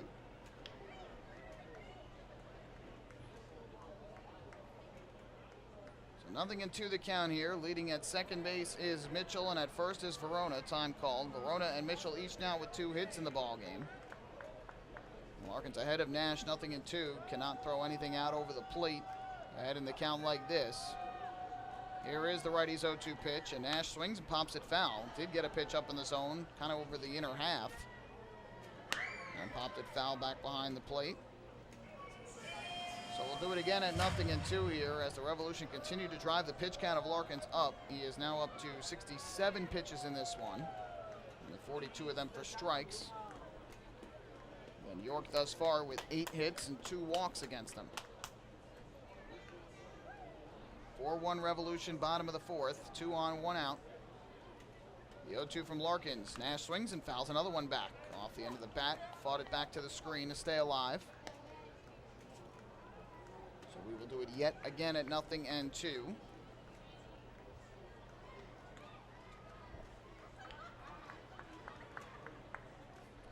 Temperatures have certainly cooled here in York. The digital thermometer in left center now reading 64. It was up in the 70s most of the day, but the sun going down, temperatures have certainly cooled a bit. Be another 0-2 here from Larkins, trying to retire Nash for at least the second out of the inning. Here's the pitch. Nash swings and misses, strike 3. Good breaking ball, diving down and in. Larkins beats him for the second out of the inning. For Larkins, his 5th strikeout of the ball game. And Nash retired for the second out. Now that'll leave it up to Michael Burgess. Burgess obviously very dangerous and has already picked up 2 hits in the game against Larkins. A single to right and a home run to right. And Larkins has had troubles with lefties this year. Lefties coming into the game hitting .309 against him. Righties .231. And the 2 lefties in the lineup for York in this game are combined 4 for 5 with 3 RBIs. Larkins will have to be careful. First pitch, Burgess takes a fastball high and outside for ball 1. Simpson, the switch hitter, who is batting from the left side, 0 for 1 with a bases loaded walk. Burgess did not do much in game 1. He was 0 for 3 at the plate. But has a single and a home run here in game 2. Runners lead from first and second. Now the 1-0 from Larkins. Swing and a miss. Good breaking ball down in the zone. Got him to swing through it. And that will even the count up at 1 ball and 1 strike. The defense with a big shift here to the right side. The shortstop Lyons playing behind the runner towards the middle. And the second baseman Reyes with about a 15-foot gap between him and Mark Krause on the right side. So a big hole towards right center field right now on the infield. Alfonso playing a bit off the bag at third, but not dramatically over, with the runner at second base. So a modified shift given the situation. No action in either bullpen right now. It'll be a 1-1 from Larkins to Burgess. Right-hander comes set at the belt. Turns, fakes a throw back to second base. And nothing doing there as Mitchell comes back to second and Lyons had not snuck in.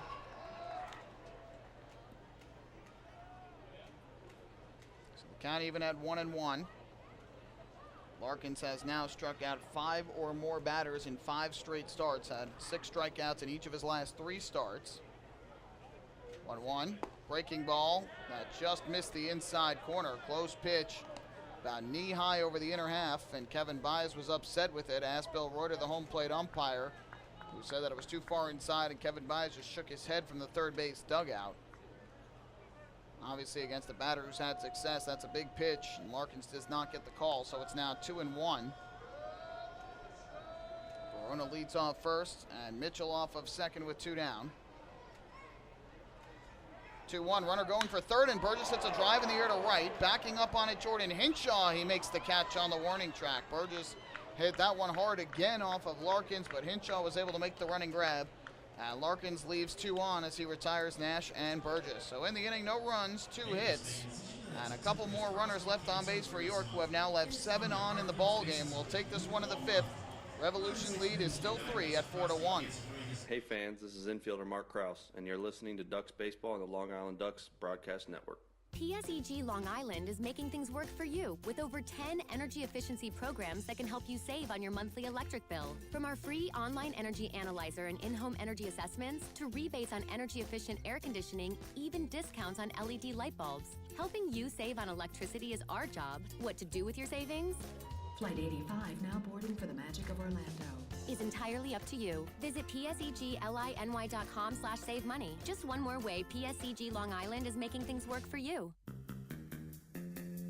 Take your group out to the ball game this season and enjoy all the fun of Ducks baseball at discounted prices with the picnic area, luxury suites, the Smoke and Owls party deck, and so much more. Bringing your group to the game will be an unforgettable experience. The Ducks even offer opportunities to sing the national anthem, serve as the Ridgewood Savings Bank color guard, be the Nicolak Dream Team, put on a pregame performance, or shag fly balls during Ducks batting practice. To book your outing today, call 631-940-3825 and ask for the group sales department. Long Island Ducks baseball. Good times every time.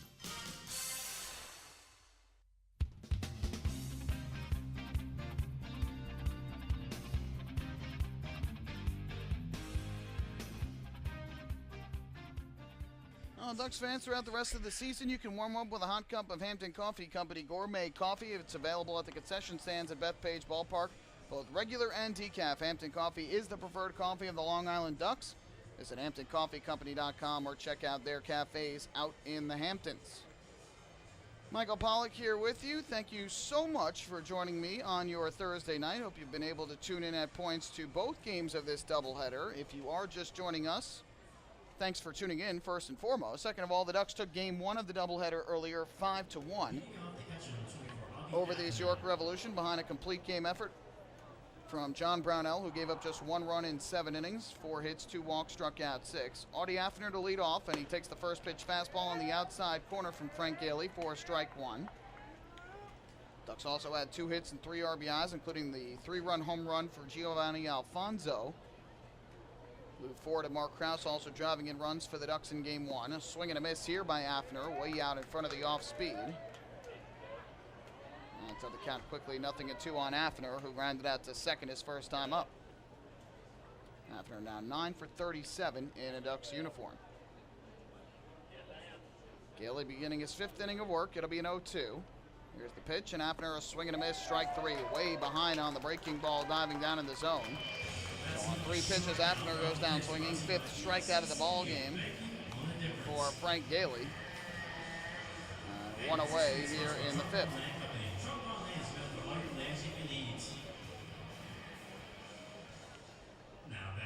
And these two teams will have 1 more game remaining in the season series, which the Ducks have now guaranteed themselves the win. The Ducks with a win in game 1 was their 11th win of the season series. We've now got time called here. I guess there was a digital sign out in the outfield that was bothering Lyons. Now it's back to the black. First pitch on the way, and Lyons takes a fastball on the inside corner for strike 1. So the Ducks now 11-7 against the Revolution this year. They have also taken 6 of 8 meetings here in York, so they will have a winning record here in this ballpark this year. They're 6-2 at PeoplesBank Park. 0-1 breaking ball misses outside, and that was aided by a 4-game series sweep back in May, when they won all 4 against the Revolution, May 1st and 2nd, and then the day-night doubleheader on May 3rd, behind a terrific start from Tyler Levine in the nightcap. 1-1. Fastball hits the outside corner for strike 2 to Lyons, who grounded out to short his first time up, leading off the 3rd. Gailey quickly ahead in the count at 1-2 on the Ducks shortstop. Ducks also with their win, their 71st of the year, so they're guaranteed a winning record for a 4th consecutive season. 1-2. Breaking ball grounded to 3rd. Charging in on it, Chase Simpson. He fields the off-balance throw to first, and unable to dig it out at first is Burgess. It trickles down the right field line, and Lyons will make his way to second base. So Dan Lyons works his way on. We'll see how that one is scored. It was a tough play for the third baseman Simpson, who was shaded over to his left a bit, had to kind of run in, make the off-balance throw. And the ball unable to be scooped out by Burgess. It trickles behind first. So we'll see if it's a hit and an error or just a straight error, but either way, Lyons is at second base with 1 out in the inning.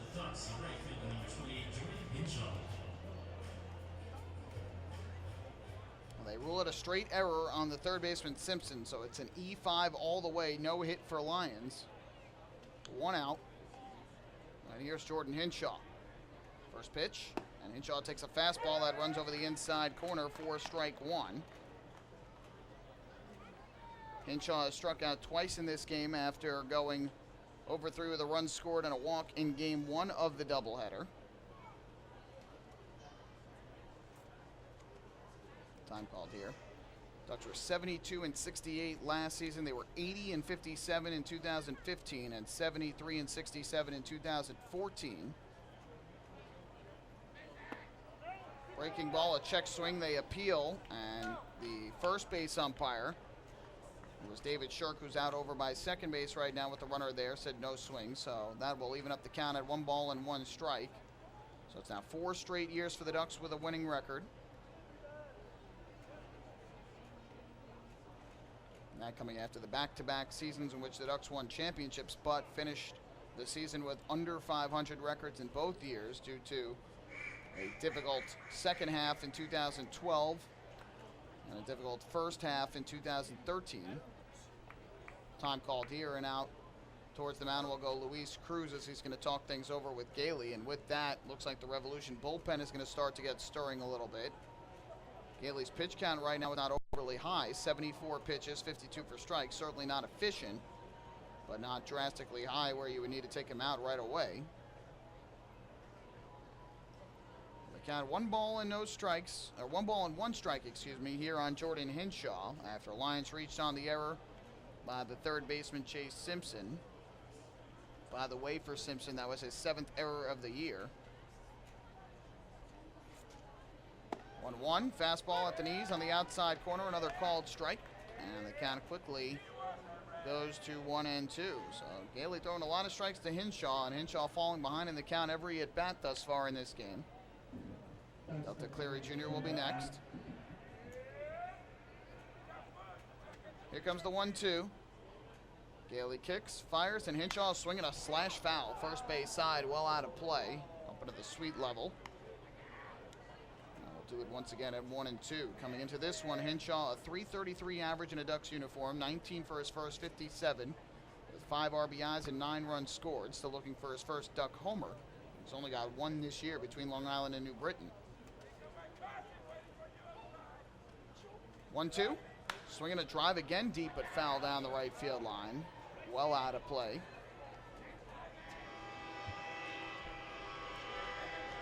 Good swing there from Hinshaw. Good contact, but again a bit late on it and driving it foul. He's a good opposite field hitter. Likes to drive the ball to right, which he did hard twice in game 1. But the ball hung up there long enough for Mitchell to make the catch both times. Center fielder shaded way over to right center here, Travis Witherspoon. So a big gap in left center right now. 1-2, breaking ball that runs off the outside corner. Good eye by Hinshaw to get the count even now at 2 balls and 2 strikes. The Ducks looking to fight back in this game after falling behind 4-0 over the first 3 innings. They played it a run in the 4th, trying to do more in the 5th. 2-2. Drive in the air to left, that's hit pretty well. Back goes the left fielder Verona to the warning track at the wall, and you can forget it. It is a 2-run home run over the left field wall for Jordan Hinshaw. His first Duck dinger, 2nd home run of the year, and the Ducks are within 1. It's a 4-3 ball game here in the 5th inning. What a drive by Jordan Hinshaw, well up into the netting that protects the carousel in left center. First home run as a Duck for Jordan Hinshaw, and it is now a 4-3 ball game here in inning number 5. So the 2nd home run of the doubleheader for the Ducks, and Long Island has now tagged Frank Gailey for 3 runs, although the first of those 2 runs unearned because of the error by Simpson. Cleary Jr. now, and he takes a fastball strike over the outside corner. That was a good at bat from Frank Gailey. Jordan Hinshaw against Frank Gailey, who fouled off several tough 2-strike pitches, got one over the plate and hit it deep to left center. Cleary Jr. a little grounder, weakly past the mound towards 2nd. Alonzo Harris is there though, and he'll throw on a first to retire Cleary Jr. So Cleary Jr. now 0 for 3 in this one after going 0 for 1 with a run scored and 2 walks in game 1. 2 away, and that will bring up Lou Ford. So the Ducks, their 2nd home run of the doubleheader, their 106th of the season. And again, if they hit the Chappie's home run challenge, they met the Chappie's home run challenge, by hitting those 106 home runs. They had to hit 100 to meet the challenge, and because they met the challenge, Chappie's Funeral Homes will donate $5,000 to the Quacker Jack Foundation. First pitch here from Gailey to Ford. Fastball runs outside for ball 1. Ford 1 for 2 in the game, a single and a run scored in the fourth, and grounded back to the mound in the first.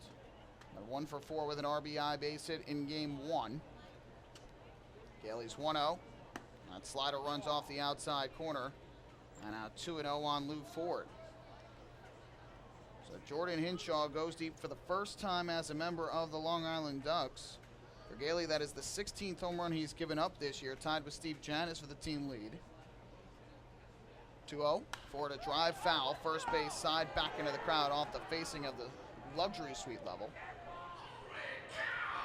And the count 2-1.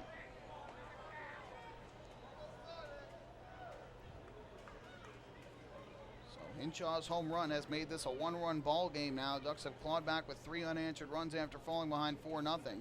Ford takes the fastball high and outside. And now a 3-ball-and-1 strike count, and if Ford gets on, he would represent the tying run. Mark Krause waiting in the on-deck circle. And action continuing for York down in its bullpen along the right field line. Here's Gailey's 3-1. Pitch, Ford swings, nubs it weakly back to the mound. Gailey fields on the first base side of the rubber and flips it to Burgess covering for the final out of the inning. But the Ducks inch closer. They get 2 more runs on the scoreboard on just 1 hit. The 2-run home run by Jordan Hinshaw. There was 1 error in the inning as well, and nobody left on base. We have played 4.5 here in game 2 of this single admission doubleheader. It is now the Revolution 4 and the Ducks 3. Hey fans, this is pitcher Tyler Wilson, and you're listening to Ducks Baseball on the Long Island Ducks Broadcast Network. Hey Ducks fans, the official hotel of the Long Island Ducks is the Radisson Hotel Hauppauge, Long Island. It's centrally located on the north shore of Long Island and offers a home away from home for both business and leisure guests.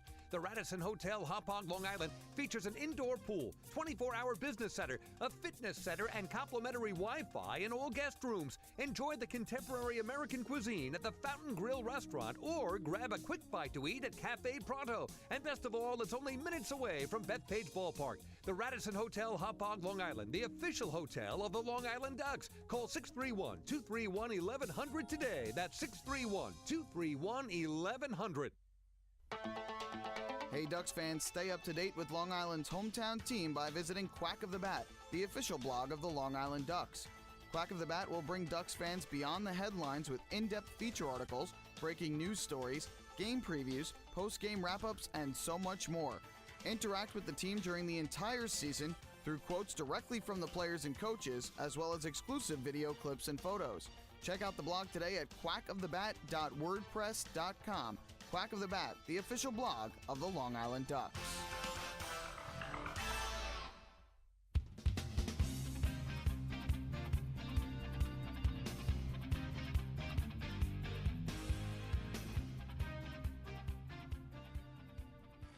Well, we take this game to the bottom of the 5th inning. Jordan Hinshaw's 2-run home run, his first home run as a member of the Ducks, has made this a 1-run ball game at 4-3. Good response from the Ducks offense after falling behind 4-0. And Matt Larkins, who worked around a pair of singles in the 4th, will come back to the mound for inning number 5. And he'll be facing the 6, 7, and 8 hitters, Luis Cruz, Ryan Dent, and Travis Witherspoon. So the Ducks will look for a second consecutive shutdown inning from Matt Larkins, after the Ducks put a run on the scoreboard in the 4th and 2 more in the 5th. Meanwhile, Gailey gets through 5 for the Revolution and keeps the lead intact for now. First pitch on the way here from Larkins to Luis Cruz, and that is taken high and inside for ball 1. Cruz doing the catching here after Isaiah Tejeda caught game 1, and Cruz has done well thus far. A single and a run in the 2nd and a double to left in the 3rd. Larkins 1-0. And this one just misses the outside corner, and Cruz quickly jumps in front of the count at 2 balls and no strikes. Ducks have gotten some action going in the bullpen down the left field line.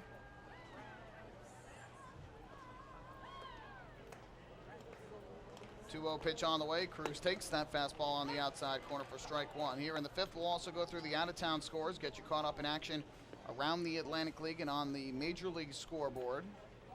Football action and tennis as well today. 2-1. Cruz swings, fouls it back, up over the screen and out of play, and now we're even at 2-2.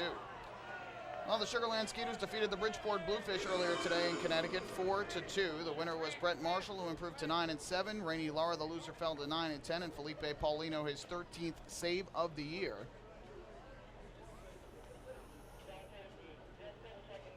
2-2 from Larkins coming up, but first time is called. Dickie Thon, his 3rd home run of the season for the Skeeters, and Santiago Nessie, his 4th of the year for Bridgeport. 2-2. Fastball misses high. Cruz thought about going, but was able to lay off. And now the count full. So with the Ducks winning Game 1 and Bridgeport's loss earlier today, the Ducks now 6 games ahead of Bridgeport. Long Island with 11 games to go, 10 once this is completed. Bridgeport with 9. 3-2. Popped up in the air to right, shallow and towards the line. Long run for Jordan Hinshaw. Seems to get to the spot, though, and he'll make the catch. So Luis Cruz with a fly out to right. Good job by Larkins to battle back after falling behind 2-0, and there's the first out. Meanwhile, the Somerset Patriots playing the Southern Maryland Blue Crabs in a single admission doubleheader down in Waldorf, Maryland because of yesterday's rainout. Blue Crabs helped the Ducks out with a 4-2 win in Game 1 of the Twin Bills. Darrell Thompson, 6 innings of 2-run ball, got the win to improve to 9-6. Jerome Williams, the loser, fell to 2-4. He lasted just 2 innings. And a save to Cody Epley, his 30th of the year. Kyle Roller hit another home run for Somerset, his 22nd of the year. Patrick Palmero, his 11th for the Blue Crabs. First pitch here, and Dent checks a swing, takes high and inside for ball 1. Game 2 of the doubleheader going on right now, and in the bottom of the 6th inning, the Blue Crabs have a 2-1 lead over the Patriots and are threatening to add to it with runners at the corners and nobody out. Dustin Mollican is on a pitch after Patrick Johnson started for Somerset. Breaking ball caught on and missed as Dent chases the slider low and away. And the count now even at 1-1. Meanwhile, Southern Maryland went with Drew Hayes on the mound to start. Robert Carson most recently into the ball game. Here is the 1-1 pitch. Dent takes a breaking ball on the outside corner. Good curve for a strike. And it's 1-2. Southern Maryland with a couple of RBIs thus far from Kalaika Kahualala, who had a 2-run home run. Somerset with an RBI thus far from Tyler Bortnick. So again, Southern Maryland leads 2-1, bottom of the 6th, trying to sweep the Twin Bill. Good swing and a miss by Ryan Dent. A good breaking ball from Larkins as he gets Dent to chase down in the zone. 6th strikeout of the night for Larkins, who has now struck out 6. Exactly 6 as of right now in 4 straight starts. He has struck out 6 or more in each of his last 5 starts. Now with 2 away, that'll bring up Travis Witherspoon. Meanwhile, in New Britain, Connecticut, the Bees, in a high-scoring contest, lead the Barnstormers 12-9, bottom half of the 8th inning. Lots of pitchers in this one. Jonathan Pettibone started for the Bees, gave up 12 hits and 8 runs, and now it is Casey Coleman in the ballgame. First pitch, Witherspoon takes a breaking ball on the inside corner for strike 1. Meanwhile, for Lancaster, Scott Sebald started, and now Jared Leverett into the ballgame. Bees being led by Jovan Rosa, who's got 2 hits and 4 RBIs. Craig Maddox has 2 hits and 3 RBIs. Slider just missed outside, and the count even at 1-1. As for the Barnstormers, Darian Sanford, who's back with the team, 3 for 5 with 2 RBIs and 2 runs scored. Bo Amaral, 2 for 4 with 3 runs batted in. Barnstormers actually got Sanford and Caleb Gindel both back, so a couple big bats back into the lineup for them. 1-1, swing and a miss. Good breaking ball diving down in the zone, and the count now 1-2. Earlier today, it was the Yankees with a win, 9-1 down south over the Baltimore Orioles. Sonny Gray, the win, improved to 9-9. Kevin Gostin, the loser, fell to 10-10. Yankee homers from Aaron Judge is 39th. Chase Headley is 12th. Todd Frazier is 23rd. And Starlin Castro is 14th. 1-2, Witherspoon just got a piece and fouled it off back behind the plate, so he stays alive. As for the Mets, they lead the Reds right now 7-2 in the 8th inning at Citi Field. Matt Harvey started for the Mets, pitched well, and Jairus Familia now on. Tyler Malley started for the Reds, and now it is Jackson Stevens pitching. Brandon Nimmo has 2 home runs for the Mets, his 2nd and 3rd of the year. Juan Lagares has also hit his 3rd home run of the season. Meanwhile, the 1-2 again to Witherspoon. Fastball misses down and away for ball 2. NFL season has officially begun. The New England Patriots, after celebrating their Super Bowl from last year, lead at 10-7 over the Kansas City Chiefs with 12 minutes to go in the first half. Alex Smith has thrown for a touchdown. Tom Brady, 8 of 13 for 115 yards. Check swing on a slider over the outer half, but Bill Reuter says it was outside. Kevin Byes and Billy Horn both asked. disagreed with the call, so it is now 3-2 on Witherspoon, who was hit by a pitch and scored in the second, struck out looking in the third. Larkins trying to retire the side in order for the first time tonight. Here comes the 3-2. Pitch on the way, and Witherspoon swings. It's a ground ball to second. Right there, though, is Elmer Reyes, and he'll throw on a first in time for the out.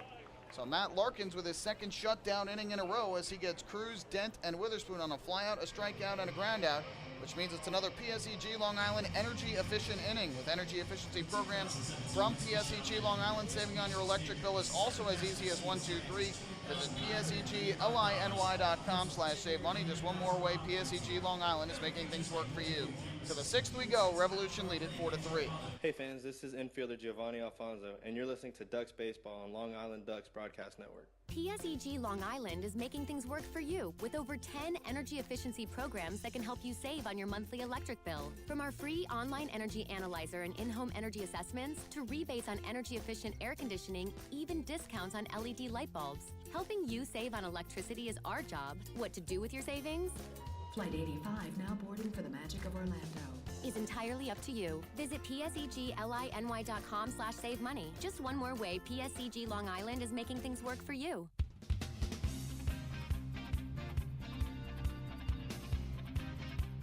Can't get enough of the Long Island Ducks? Well, now you can get even more inside info on your favorite hometown team through Facebook and Twitter. The Ducks are constantly updating fans through social media with scores, transactions, ballpark promotions, and much more. You can even win great prizes. All you'll need to do is make a free account on Facebook and Twitter, and then visit us at facebook.com/LIDucks and twitter.com/LIDucks. Think you're Long Island's biggest Ducks fan? Get connected now.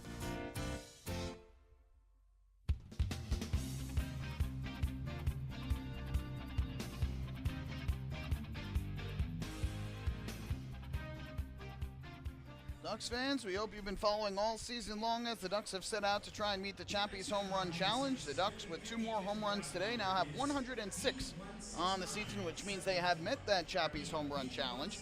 And Chappies Funeral Homes donating $5,000 to the Quacker Jack Foundation. Chappies Funeral Homes, where caring for others is our family tradition. 4-3 ball game in favor of the Revolution. We go to the 6th inning, and York has made the first pitching change here in Game 2 of the Twin Bill. It is right-hander Joe Van Meter who comes out of the bullpen. So the start is done for Frank Gailey, and he is in line for the win right now, depending on whether or not the Revolution bullpen can hold the Ducks without a run over these final 2 innings. So it'll be Mark Krause to start. Krause, Reyes, and Piles, 4, 5, and 6 in the order for the Ducks. Against the right-hander Joe Van Meter, who has pitched very well for the Revolution out of the bullpen this year. He'll take over on the rubber, and Mark Krause will step up to the plate for Long Island.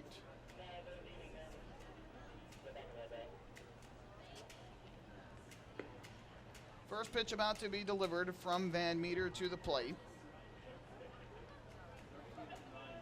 Right-hander kicks and delivers, and Krause takes a fastball upstairs for ball 1. By the way, finishing up on the out-of-town scoreboard, women's tennis, the U.S. Open semifinals. Venus Williams upset by Sloane Stephens in the first match of tonight's action in Flushing. 1-0. Krause takes another fastball outside, and it's quickly 2-0. Sloane Stephens 6-1 in the first set. Venus Williams shut out Sloane Stephens in the second set 6-0, but Stephens 7-5 in the third set to get the win, and she advances to the finals, which will be on Saturday.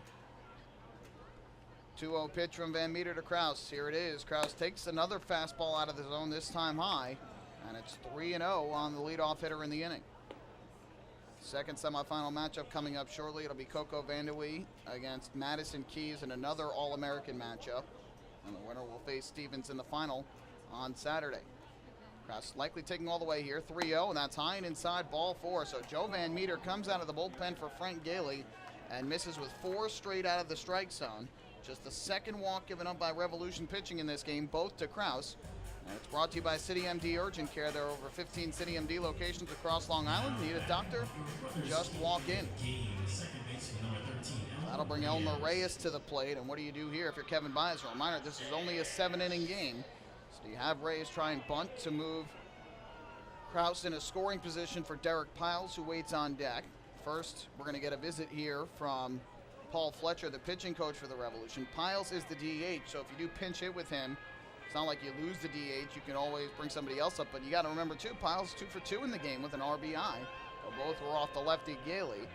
Kevin Baez could play matchups, too, and bring Sanko to the plate. I do see Sanko right now in the dugout with a bat in his hand. So we'll see if the situation calls for it. And has Sanko come to the plate either for Piles or possibly Affiner if it gets to him, but we'll see. So either way, the Ducks get the leadoff man on in the form of a walk to Kraus. And here is Van Meter to face Elmer Reyes. Righty swinging second baseman for the Ducks in this game. First pitch from Van Meter. Reyes does not square and takes a fastball upstairs. Another out of the strike zone for Van Meter, and it's 1-0. Van Meter coming into tonight has walked 20 batters in 55 and a third innings. He has struck out 58. 1-0. That fastball is at the knees, a called strike. A very late call from Bill Reuter, the home plate umpire. And Kevin Baez shaking his head down at third. Elmer Reyes couldn't believe it was a strike either. Seemed a bit low, and it's 1-1. Van Meter 1-2, a 2.77 ERA, 49 appearances, 1 start, and 1 save.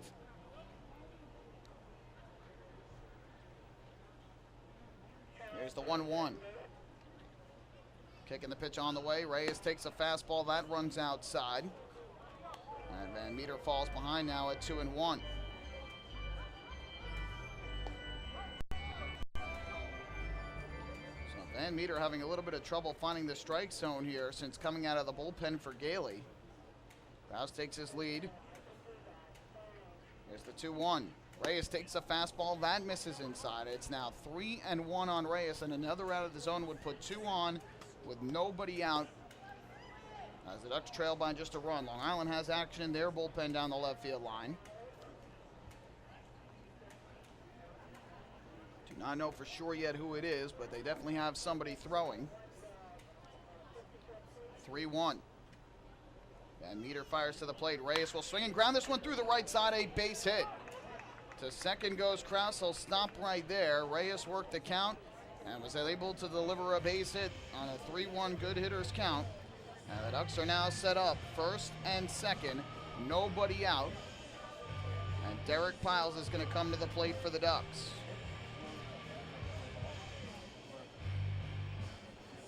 Now, Piles has yet to lay down a sacrifice bunt for Long Island. Obviously, in a 7-inning game, the situation calls for it. You got the tying run at second, the go-ahead run at first, nobody out. And so Piles come to the plate, and let's see if Kevin Baez has him try and lay it down and move the runners over, or if he'll let him swing away. Piles is 2 for 2 in the game with an RBI single his last time up in the 4th inning. And Meter looks in for the sign at home plate, gets the pitch he likes. First pitch on the way. Piles does not square and takes a fastball down and in for ball 1. The other thing you got to think about, too, is Van Meter having so much trouble finding the strike zone here.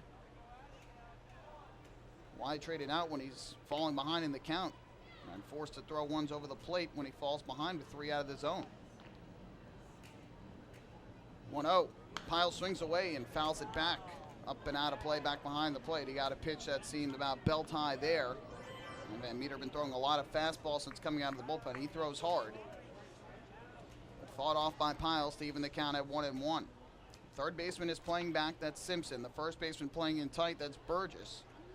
Rouse leads from second, and Reyes from first.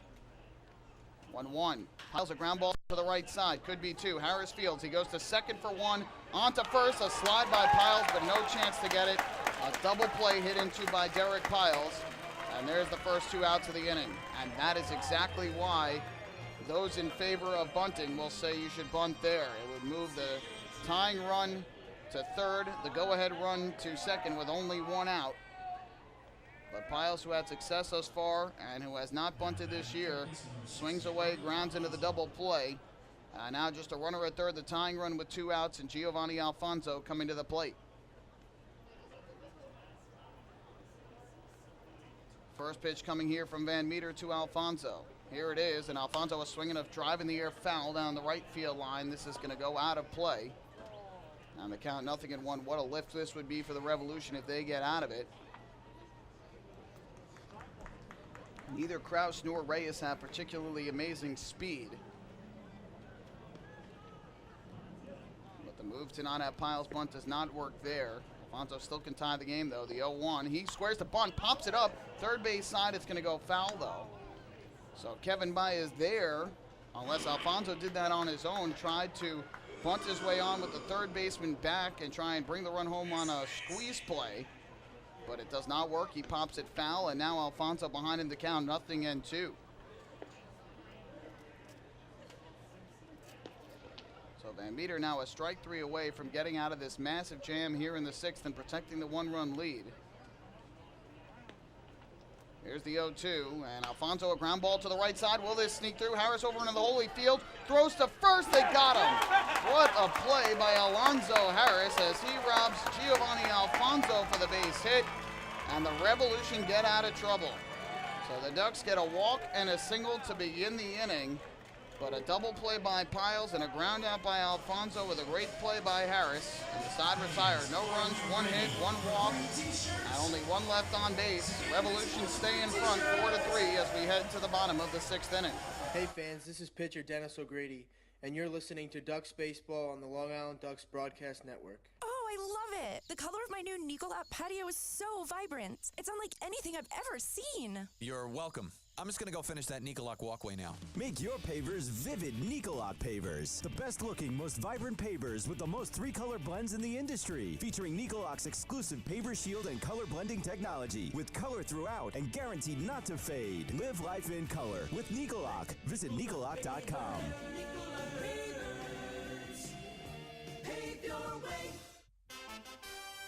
Have your birthday at the ballpark this season and celebrate with the flock. Kona Ice birthday party packages with the Long Island Ducks are now available. Each package includes 10 box seats, a commemorative birthday t-shirt and autographed baseball, a pizza and Kona Ice party in the Hebrew National Picnic area, and so much more. Best of all, the birthday child will stand on the dugout while the entire crowd sings happy birthday. Reserve your party today by calling the group sales department at 631-940-3825. Kona Ice birthday parties with the Long Island Ducks, a once-in-a-lifetime experience.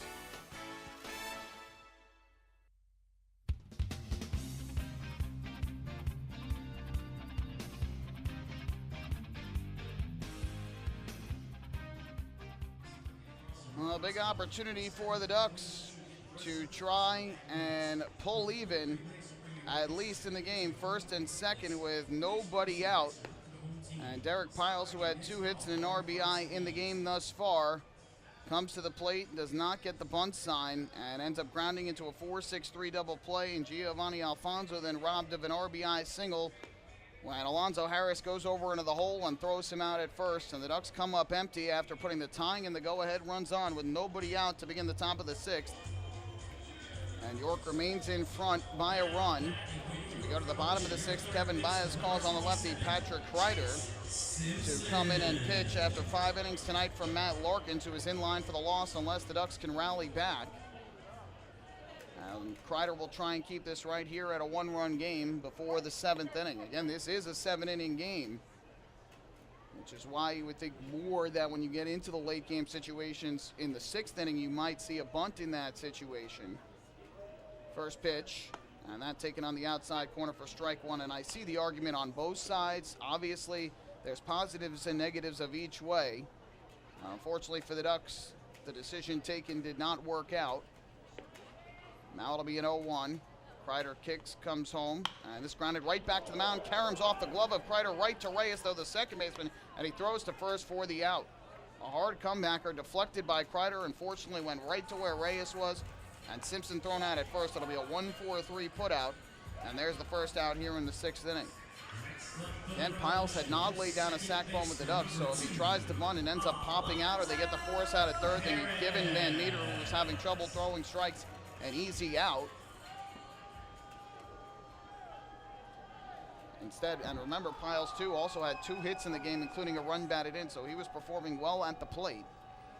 First pitch here to Alonzo Harris is a breaking ball taken at the knees for strike 1. But obviously, you can also see it on the other side. If he gets the bunt down, the Ducks have a runner at third, the tying run, the go-ahead run at second. A base hit could potentially give the Ducks the lead. A fly ball could have tied the game. But you never know how it'll all work out. The 0-1, Harris squares the bunt and ends up bunting it foul at home plate. Actually, I think he missed it, but did go through with it. And so the count 0-2 on Harris, who to this point in the game has gone 0 for 3, a pop out, a strikeout, and a flyout. Easy to criticize decisions, of course, when you look at it after the fact when it doesn't work out. But if it did work out, say Piles hit a 3-run home run or came up with the base hit, then it would have been a great decision. So it's easy to say it was a bad decision after the fact, but that's why those decisions are always tough to make. The 0-2, and Harris takes down and in a breaking ball. And the count now 1-2, and of course the Ducks will still have a chance to come back in the 7th inning. And Kreider hoping to keep it a 1-run game. It will be Affner, Lyons, and Hinshaw as the 3 due up in the 7th for Long Island. I think you might see Affner get pinch hit for with either a Berg or a Sanko. 1-2, breaking ball. That is on the outside corner at the knees for strike 3. So Alonzo Harris goes down looking, a nasty breaking ball for the strikeout. First K for Kreider. And there's 2 away here in the 6th. Kreider, the first reliever for the Ducks in either game of the doubleheader. Brownell through all 7 innings in game 1.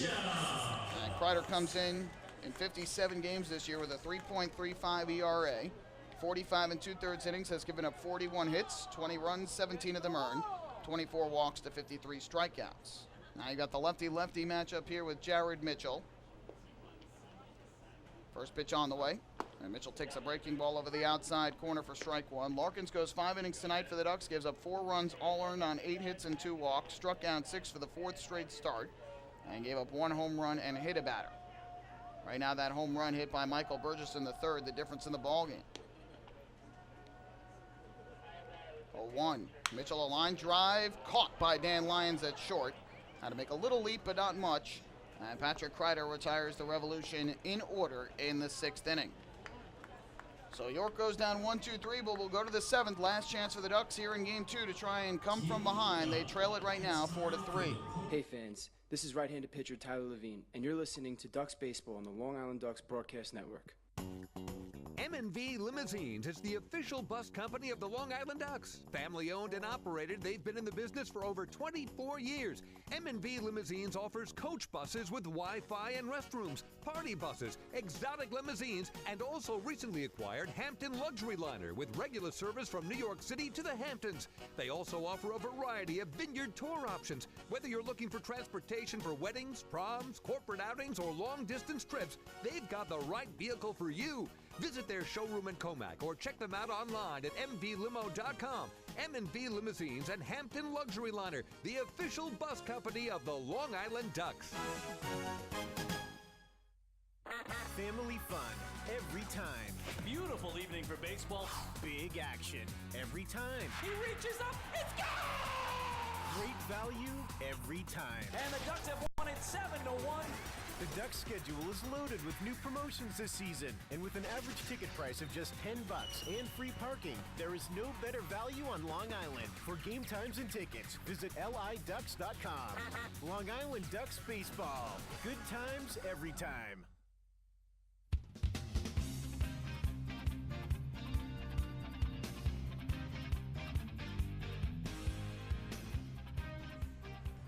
Revolution going to bring on a left-hander here as we go to the top half of the 7th inning. Long Island Ducks trailing the York Revolution 4-3. And so Chase Hutchinson, the lefty, is going to come out of the bullpen to take over for Joe Van Meter, who came out of the bullpen firing ball after ball.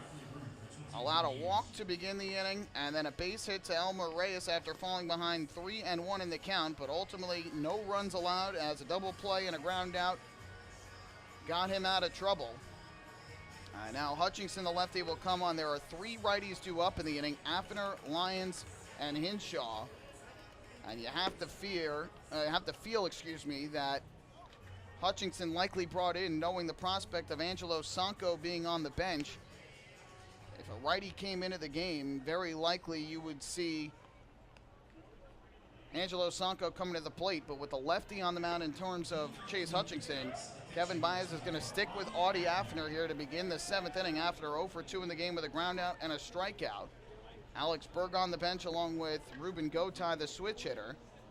But Bias will stick with Affiner here, the righty hitter, against the lefty Hutchinson, who does have 3 saves on the year in a total of 52 games. Brad Allen, is the closer normally for York. The first pitch fastball here misses high and outside for ball 1. But Allen not into the ball game here. I'm not sure if there's an injury. Obviously, these teams had back-to-back days off with rainouts. So surprised to not see Allen here, especially with 3 righties due up. But instead it is lefty Chase Hutchinson. 1-0. Affiner takes a fastball over the inside corner for a strike to even the count at 1-1. Hutchinson is 4-3, a 1.50 ERA in 52 games. He has struck out 39 in 48 innings, giving up 37 hits and 22 walks. 1-1. Affiner a drive foul into the Revolution dugout on the first base side. My goodness, I hope everybody is okay. I think everyone is, but that one went into the opening on the near side of the dugout and ricocheted around. Unfortunately, I think everybody is okay. That was dangerous. So the count of 1 ball and 2 strikes here on Affiner, who has grounded out to second and struck out swinging thus far tonight. Hutchinson gets the sign and comes set. And the 1-2. Swinging a ground ball right to second base. Alonzo Harris is there. He throws on a first in time for the out. Affiner retired for the 3rd time tonight, and there is out number 1 in the 7th inning.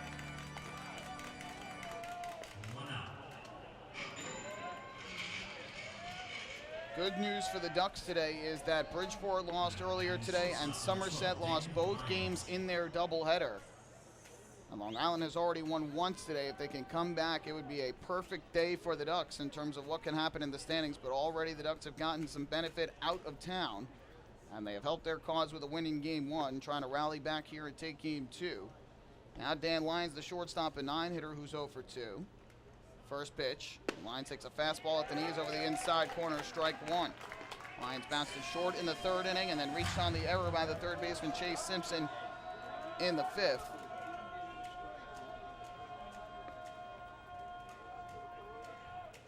The 0-1 from Hutchinson. Kicks and fires to the plate. Lyons takes a fastball that runs inside and low, and that will even the count at 1-1. We got Lyons now, and then in the on-deck circle, Jordan Hinshaw, who brought the Ducks to within a run his last time up in the 5th with a 2-run home run.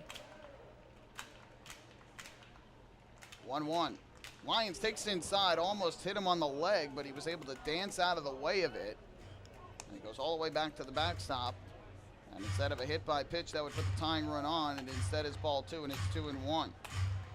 Obviously, I'm sure fans would say there, oh, just stand in there and get hit by the pitch so you can get on base. Oh, it's not that easy. Natural reaction. Guys are trying to get out of the way of a 90-plus mile-an-hour fastball coming right at you. There's not much you can do about it. 2-1.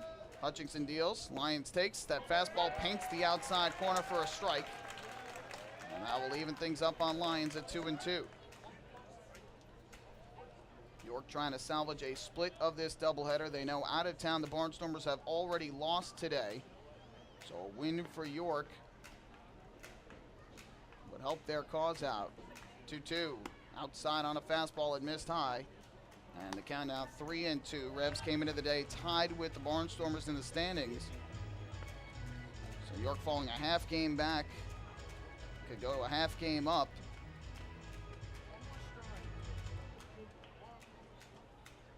If they win and the Barnstormers end up losing. 3-2. Lions a ground ball weakly here, 3rd base side of the mound. There is Hutchinson. He fields the throw to first in time. Nice play by Chase Hutchinson. That gets past him. It's an infield hit for Lions, but Hutchinson able to get there and make the play. There's the 2nd out of the inning. And now the last hope for the Ducks here in Game 2 of the doubleheader is Jordan Hinshaw.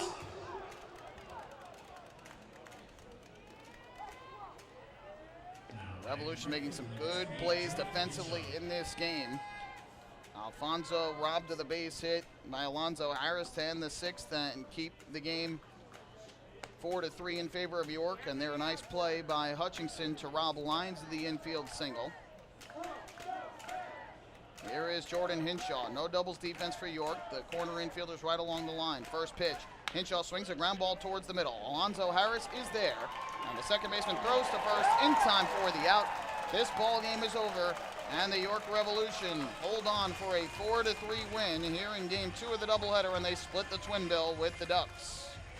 So the Revolution out on the field, a high five. The cannon coming up momentarily. There it is. So the Revolution get the victory here, and the Ducks and the Revs split this single admission doubleheader. And Long Island, unfortunately, unable to complete the sweep of the twin bill and inch even closer to a playoff spot. But they were helped out of town today, and they did get a win here in Game 1, which certainly helps their cause. Don't go anywhere. The post-game show is coming up next. We're going to recap this game and hand out the Player of the Game award. Ducks fall in the nightcap 4-3. Hey fans, this is pitcher Rob Rogers, and you're listening to Ducks Baseball on the Long Island Ducks Broadcast Network. Long Island's Ford Giant is celebrating its 60th year anniversary. Stop by Sayville Ford to check out their state-of-the-art showroom featuring enclosed service drives, luxurious customer lounge, and a larger selection to choose from. Get giant savings on hundreds of new and used vehicles in stock. Sayville Ford's 60th anniversary celebration is going on now. Visit SayvilleFord.com or download the Sayville Ford app today to learn more about Sayville Ford's 60th anniversary savings. Call 631-589-4800 today.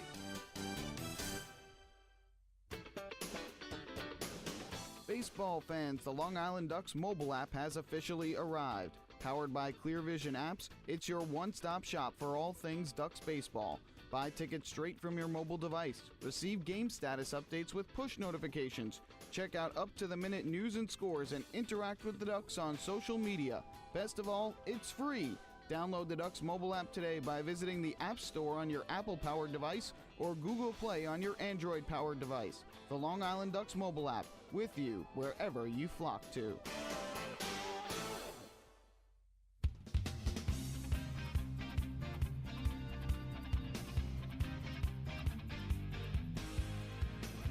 Well, for the second time in a span of a week, the Ducks and the Revolution have to play a single admission doubleheader, and for the second time, these two teams split the twin bill. Revolution took game 1, the Ducks took game 1 and the Revolution took game 2 last time. Same thing this time. Ducks take game 1 and the Revolution take game 2. This one by a final count of 4-3. The Ducks, who have been so good in one-run games of late, end up getting a loss in this one as they had an opportunity in the 6th to come back and tie it, but miss out, and then retired in order in the 7th as the Revs preserve the win. To recap this game, both sides traded zeros in the first, and then the Revolution got to Matt Larkins in the bottom of the second after the Ducks missed out with first and second and nobody out in the top half of the second inning. York got to Larkins in the bottom half. A single by Michael Burgess and a single by Cruz began the inning. A failed bunt by Ryan Dent, in which the Ducks got the out at third, was the first out of the inning, and then you had the 8 and the 9 hitters up. Couple of outs, Larkins gets out of the inning, no problems, except he got to a 2-2 count on Witherspoon and ended up hitting him with a pitch, which is a big no-no to hit a batter with 2 strikes on him. And then the 9-hitter Chase Simpson came to the plate, and Larkins walked him on 4 pitches to bring in the first run of the game. 2 big no-nos there for Larkins, and it came back to bite him. That plated the first run. And then after striking out Alonzo Harris, Jared Mitchell comes up with 2 outs, and Larkins serves up a 2-run single with 2 outs in the inning to Mitchell, and 3 runs in the second for York as they take advantage of miscues on the mound as the Revolution take a 3-0 lead. York would add the 4th run that they scored in the 3rd inning, and it proved to be the decider in this one when, with 1 out, Michael Burgess cranked a solo home run to right, his 17th of the year, and that gave York at that point a 4-0 lead. Larkins would allow a double and a walk, but struck out 2 to get out of trouble in that inning, and then would allow 2 hits with 1 out in the 4th. But got a strikeout and a flyout to get out of that jam before retiring the side in the 5th. Ducks would try and rally back in this one in the 4th inning. Lou Ford singled to left to begin the inning. Striking out was Mark Krause. Elmer Reyes grounded out, moving forward to second. And then Derek Piles delivered an opposite field RBI base hit, his second RBI with the Ducks that scored Ford. And that gave the Ducks a run and cut it to 4-1. Piles went to second on the error by the right fielder Mitchell on the overthrow. But Alfonso grounded out to short to end the inning, and it kept the Ducks to just a 1 run. Then in the 5th inning with 1 out, Dan Lyons reached when the ground ball given up by Gailey, the starter for York, to Chase Simpson, the third baseman, was thrown awry, and Lyons was able to make it to second on the E5. And so the Ducks had a runner at second with 1 out. Up next was Jordan Hinshaw. He fouled off several 2-strike pitches and ended up hitting a 2-run home run out to left center field, his first home run as a member of the Ducks. And that brought Long Island to within 1 at 4-3. But Gailey would get back-to-back groundouts to get out of trouble. And then Joe Van Meter came on in the 6th, and this was the big turning point in the game. The Ducks had gotten into within 4-3. Van Meter comes out of the bullpen. He was having trouble throwing strikes right away. He threw 4 straight out of the zone to Mark Krause to walk him. And so just like that, the tying run on base. And then with Reyes fell behind 3-1, and then Reyes singled through the right side. So all of a sudden, the Ducks have the tying run at second, the go-ahead run at first, nobody out in a 7-inning game. And up to the plate came Derek Piles, who has struggled since joining the Ducks, but was 2 for 2 with an RBI in the game. So Kevin Mize and the Ducks had a decision to make. Do you sacrifice the runners over for Alfonso, or do you let Piles swing away? Well, Piles never sacrificed, never squared to sacrifice, and ended up grounding into a 4-6-3 double play, started by Harris, turned by Dent, and then caught by Burgess for the out. And that left it up to Giovanni Alfonso with the tying run at third and 2 away. And Alfonso ended up hitting a ground ball into the hole on the right side of the infield, but Alonso Harris got over and made the off-balance throw to first in time for the out, preventing the Ducks from getting a run and keeping York in front by a run. And then Long Island will go in order on 3 groundouts induced by Chase Hutchinson in the 7th, and York held on for the 4-3 win. The final totals for the Ducks: 3 runs, 5 hits, no errors. They left 4. For the Revolution, 4 runs, 8 hits, and 2 errors. They left 7. The winning pitcher, Frank Gailey, who gets his league-leading 13th win of the year to improve to 13-9. The loser, Matt Larkins, who has his 2-game winning streak ended. He falls to 9-7. In fact, Larkins had not lost a game for the Ducks since June the 20th. So he had gone a long span without suffering a loss. That was 13 consecutive starts without taking a loss. In fact, he had won his last 2 starts and 5 of his last 6, but he suffers the loss tonight. Chase Hutchinson, his 4th save of the year. The game took 2 hours and 11 minutes in front of a crowd of 3,512. As for the player of the game here in Game 2 of the Twin Bill, I'm going to give it to Michael Burgess of the Revolution, who was 2 for 3 at the plate and had the difference maker, the home run that was hit over the right field wall in the 3rd inning that gave the Revolution a 4-0 lead. It proved to be the difference as the Ducks rally falls short, and Long Island and York split the doubleheader, with the Ducks taking Game 1, the Revolution taking Game 2.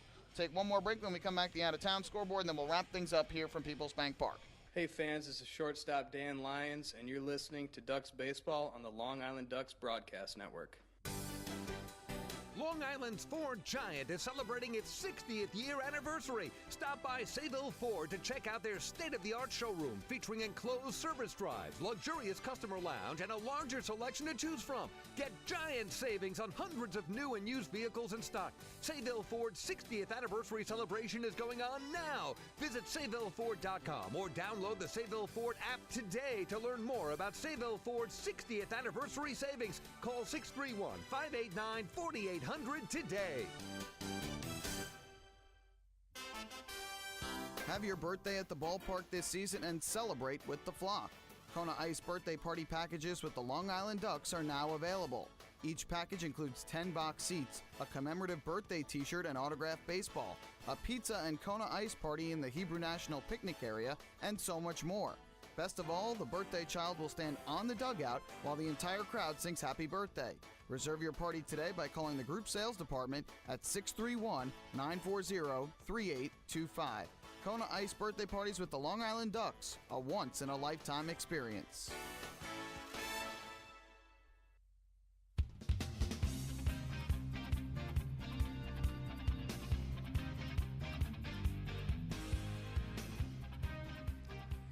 We are back here at PeoplesBank Park, where the Long Island Ducks have fallen in Game 2 of the doubleheader, 4-3. They split the Twin Bill after taking Game 1 5-1.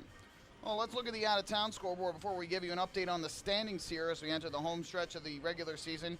Ducks were helped out today on the out-of-town scoreboard, no doubt about it. Sugarland Skeeters take the final game of their 3-game set in Bridgeport, Connecticut, 4-2 over the Bluefish. Brett Marshall started and got the win. He improved to 9-7. Rainey Lara, the loser, fell to 9-10. And Felipe Paulino with his 13th save of the year. Dickie Thon with his 3rd home run of the year for the Skeeters. And for the Bluefish, Santiago Nessi went deep, his 4th of the year. Meanwhile, the Patriots were swept in a doubleheader down in Waldorf, Maryland, falling in Game 1 4-2. The winner in that one, Darrell Thompson, improved to 9-6. The loser, Jerome Williams, fell to 2-4. Cody Epley with his 30th save of the year. Patrick Palmero, his 11th home run of the season for Southern Maryland in the win. Kyle Roller, his 22nd of the year for Somerset in the loss. Meanwhile, in Game 2, it was the Blue Crabs 3-1 winners over the Somerset Patriots. Drew Hayes started and got the win. He improved to 8-8. Keith Hessler in relief took the loss for Somerset. He fell to 0-1 after Patrick Johnson threw 4 scoreless innings. And the save to Zach Thornton, his 2nd of the year. In that one, Kalaika Kahualala hit his second home run of the season for Southern Maryland. It proved to be the difference maker. Tyler Bortnick, a solo blast for Somerset, his second of the season. And so Somerset loses 2, and Southern Maryland takes both games of that doubleheader. New Britain Bees, meanwhile, helped out the York Revolution. They defeated the Barnstormers in a wild offensive game, 13-9. Teams combined for 22 runs and 28 hits. Winning pitcher was Casey Coleman in relief of Jonathan Pettibone. The loser, Scott Sebald. For Lancaster, he falls to 0-1. Coleman now 1-2. No save in that one. In terms of home runs, James Skelton hit his 14th of the year and Craig Maddox his 12th of the season for New Britain in the victory. Rosa had 4 RBIs as well for the Bees. So, those are the out-of-town scores. The updated standings, when you look at the Atlantic League right now, the Ducks, with a split of the doubleheader, are now 35-25 in the second half. Bridgeport at 30-31. They are now 5.5 games behind Long Island. Bridgeport with 9 to play, the Ducks with 10. And since Bridgeport cannot get 240 wins, that means 5 wins for the Ducks, or any combination of 5 Ducks wins and 5 Bluefish losses would give the Ducks the division over Bridgeport. And remember, if the Ducks take one of the next 3 against the Bluefish, the Ducks will also hold the tiebreaker over the Bluefish in terms of them finishing even. So that certainly helps the Ducks as well. Meanwhile, the Patriots with the loss dropped to 28-32 in the second half. They are now 7 games in back of the Ducks, and Somerset has 10 left to play. And so any combination of 3 Ducks wins and 3 Patriot losses, really actually it would be 2, because the Ducks hold the tiebreaker. So even if Somerset got up to 38 wins, it wouldn't be enough. So really the magic number there is, I believe it's 2. Actually, it would be 3. It would be 3 in terms of the magic number there for the Ducks and the Patriots. Bees still lurking. They're 8.5 back of Long Island, and they have a total of 11 games left to play, the Bees. So they're still technically in it, but they bring up the rear of the division. On the Freedom Division side, York is now a half game ahead of Lancaster with their split of the doubleheader and Lancaster's loss. So now York at 33-27. They have 10 games to go. They lead the Barnstormers, who have 9 games to go, by a half game. Sugarlands Heaters have 10 to go, and they're still lurking. They're 3 games in back of first, so they are still alive in terms of the Freedom Division playoffs with their win today, York split, and Lancaster's loss. Meanwhile, on the Major League scoreboard, Yankees rout the Orioles 9-1. Sonny Gray, the win, improved to 9-9. Kevin Gausman, the loser, fell to 10-10. Home runs for the Yankees from Judge is 39th, Headley is 12th, Castro is 14th, and Frazier his 23rd. Mets defeat the Reds 7-2 at Citi Field. Matt Harvey, the win, improves to 5-4, and Tyler Malley gets the loss. He falls to 0-2. For the Mets, Nimmo with 2 home runs, his 2nd and 3rd of the year, and Lagares his 3rd of the year for New York. NFL action, season opener in New England. The Patriots have a 17-14 lead over the Kansas City Chiefs. Killis Lee has rushed for 2 touchdowns for New England. Alex Smith has thrown for 2 touchdowns for the Chiefs. And in women's tennis, the semifinals at the U.S. Open, Sloane Stephens in 3 sets upsets Venus Williams. And in the other semifinal, Madison Keys out to a 3-0 lead in the first set in the other semifinal. So that'll do it for the out-of-town scoreboard here tonight. Ducks will return home tomorrow to take on the Bridgeport Bluefish in the opener of a 3-game series, final Ferry Cup Series matchup between the 2 teams. And for the Ducks, we do not yet know who their starter will be. The team has yet to announce that, so we'll have that information for you at some point, I'm sure, tomorrow. But meanwhile, the Bluefish will counter with right-hander Ross Seaton, who comes into the year 2-3 with a 5.20 ERA thus far for the Bluefish. It'll be Bruce Kern on Saturday against Dominic Severino, a matchup of 2 right-handers. Kern making his first start of the year for the Ducks. And it'll be Jake Dunning on the mound Sunday against Charles Brewer, 2 righties in Sunday's series finale in the matinee. Ducks end up with a rain-shortened split of this doubleheader. The Ducks will play 3 more home games and then go on the road for 7 more to finish out the season. Ducks are in a good position right now, but still work to do as they try and close out a second-half division title. So that'll do it for us here tonight at PeoplesBank Park. Once again, the final score was the Long Island Ducks 5, the York Revolution 1 in Game 1, the Revolution 4, the Ducks 3 in Game 2 of the doubleheader.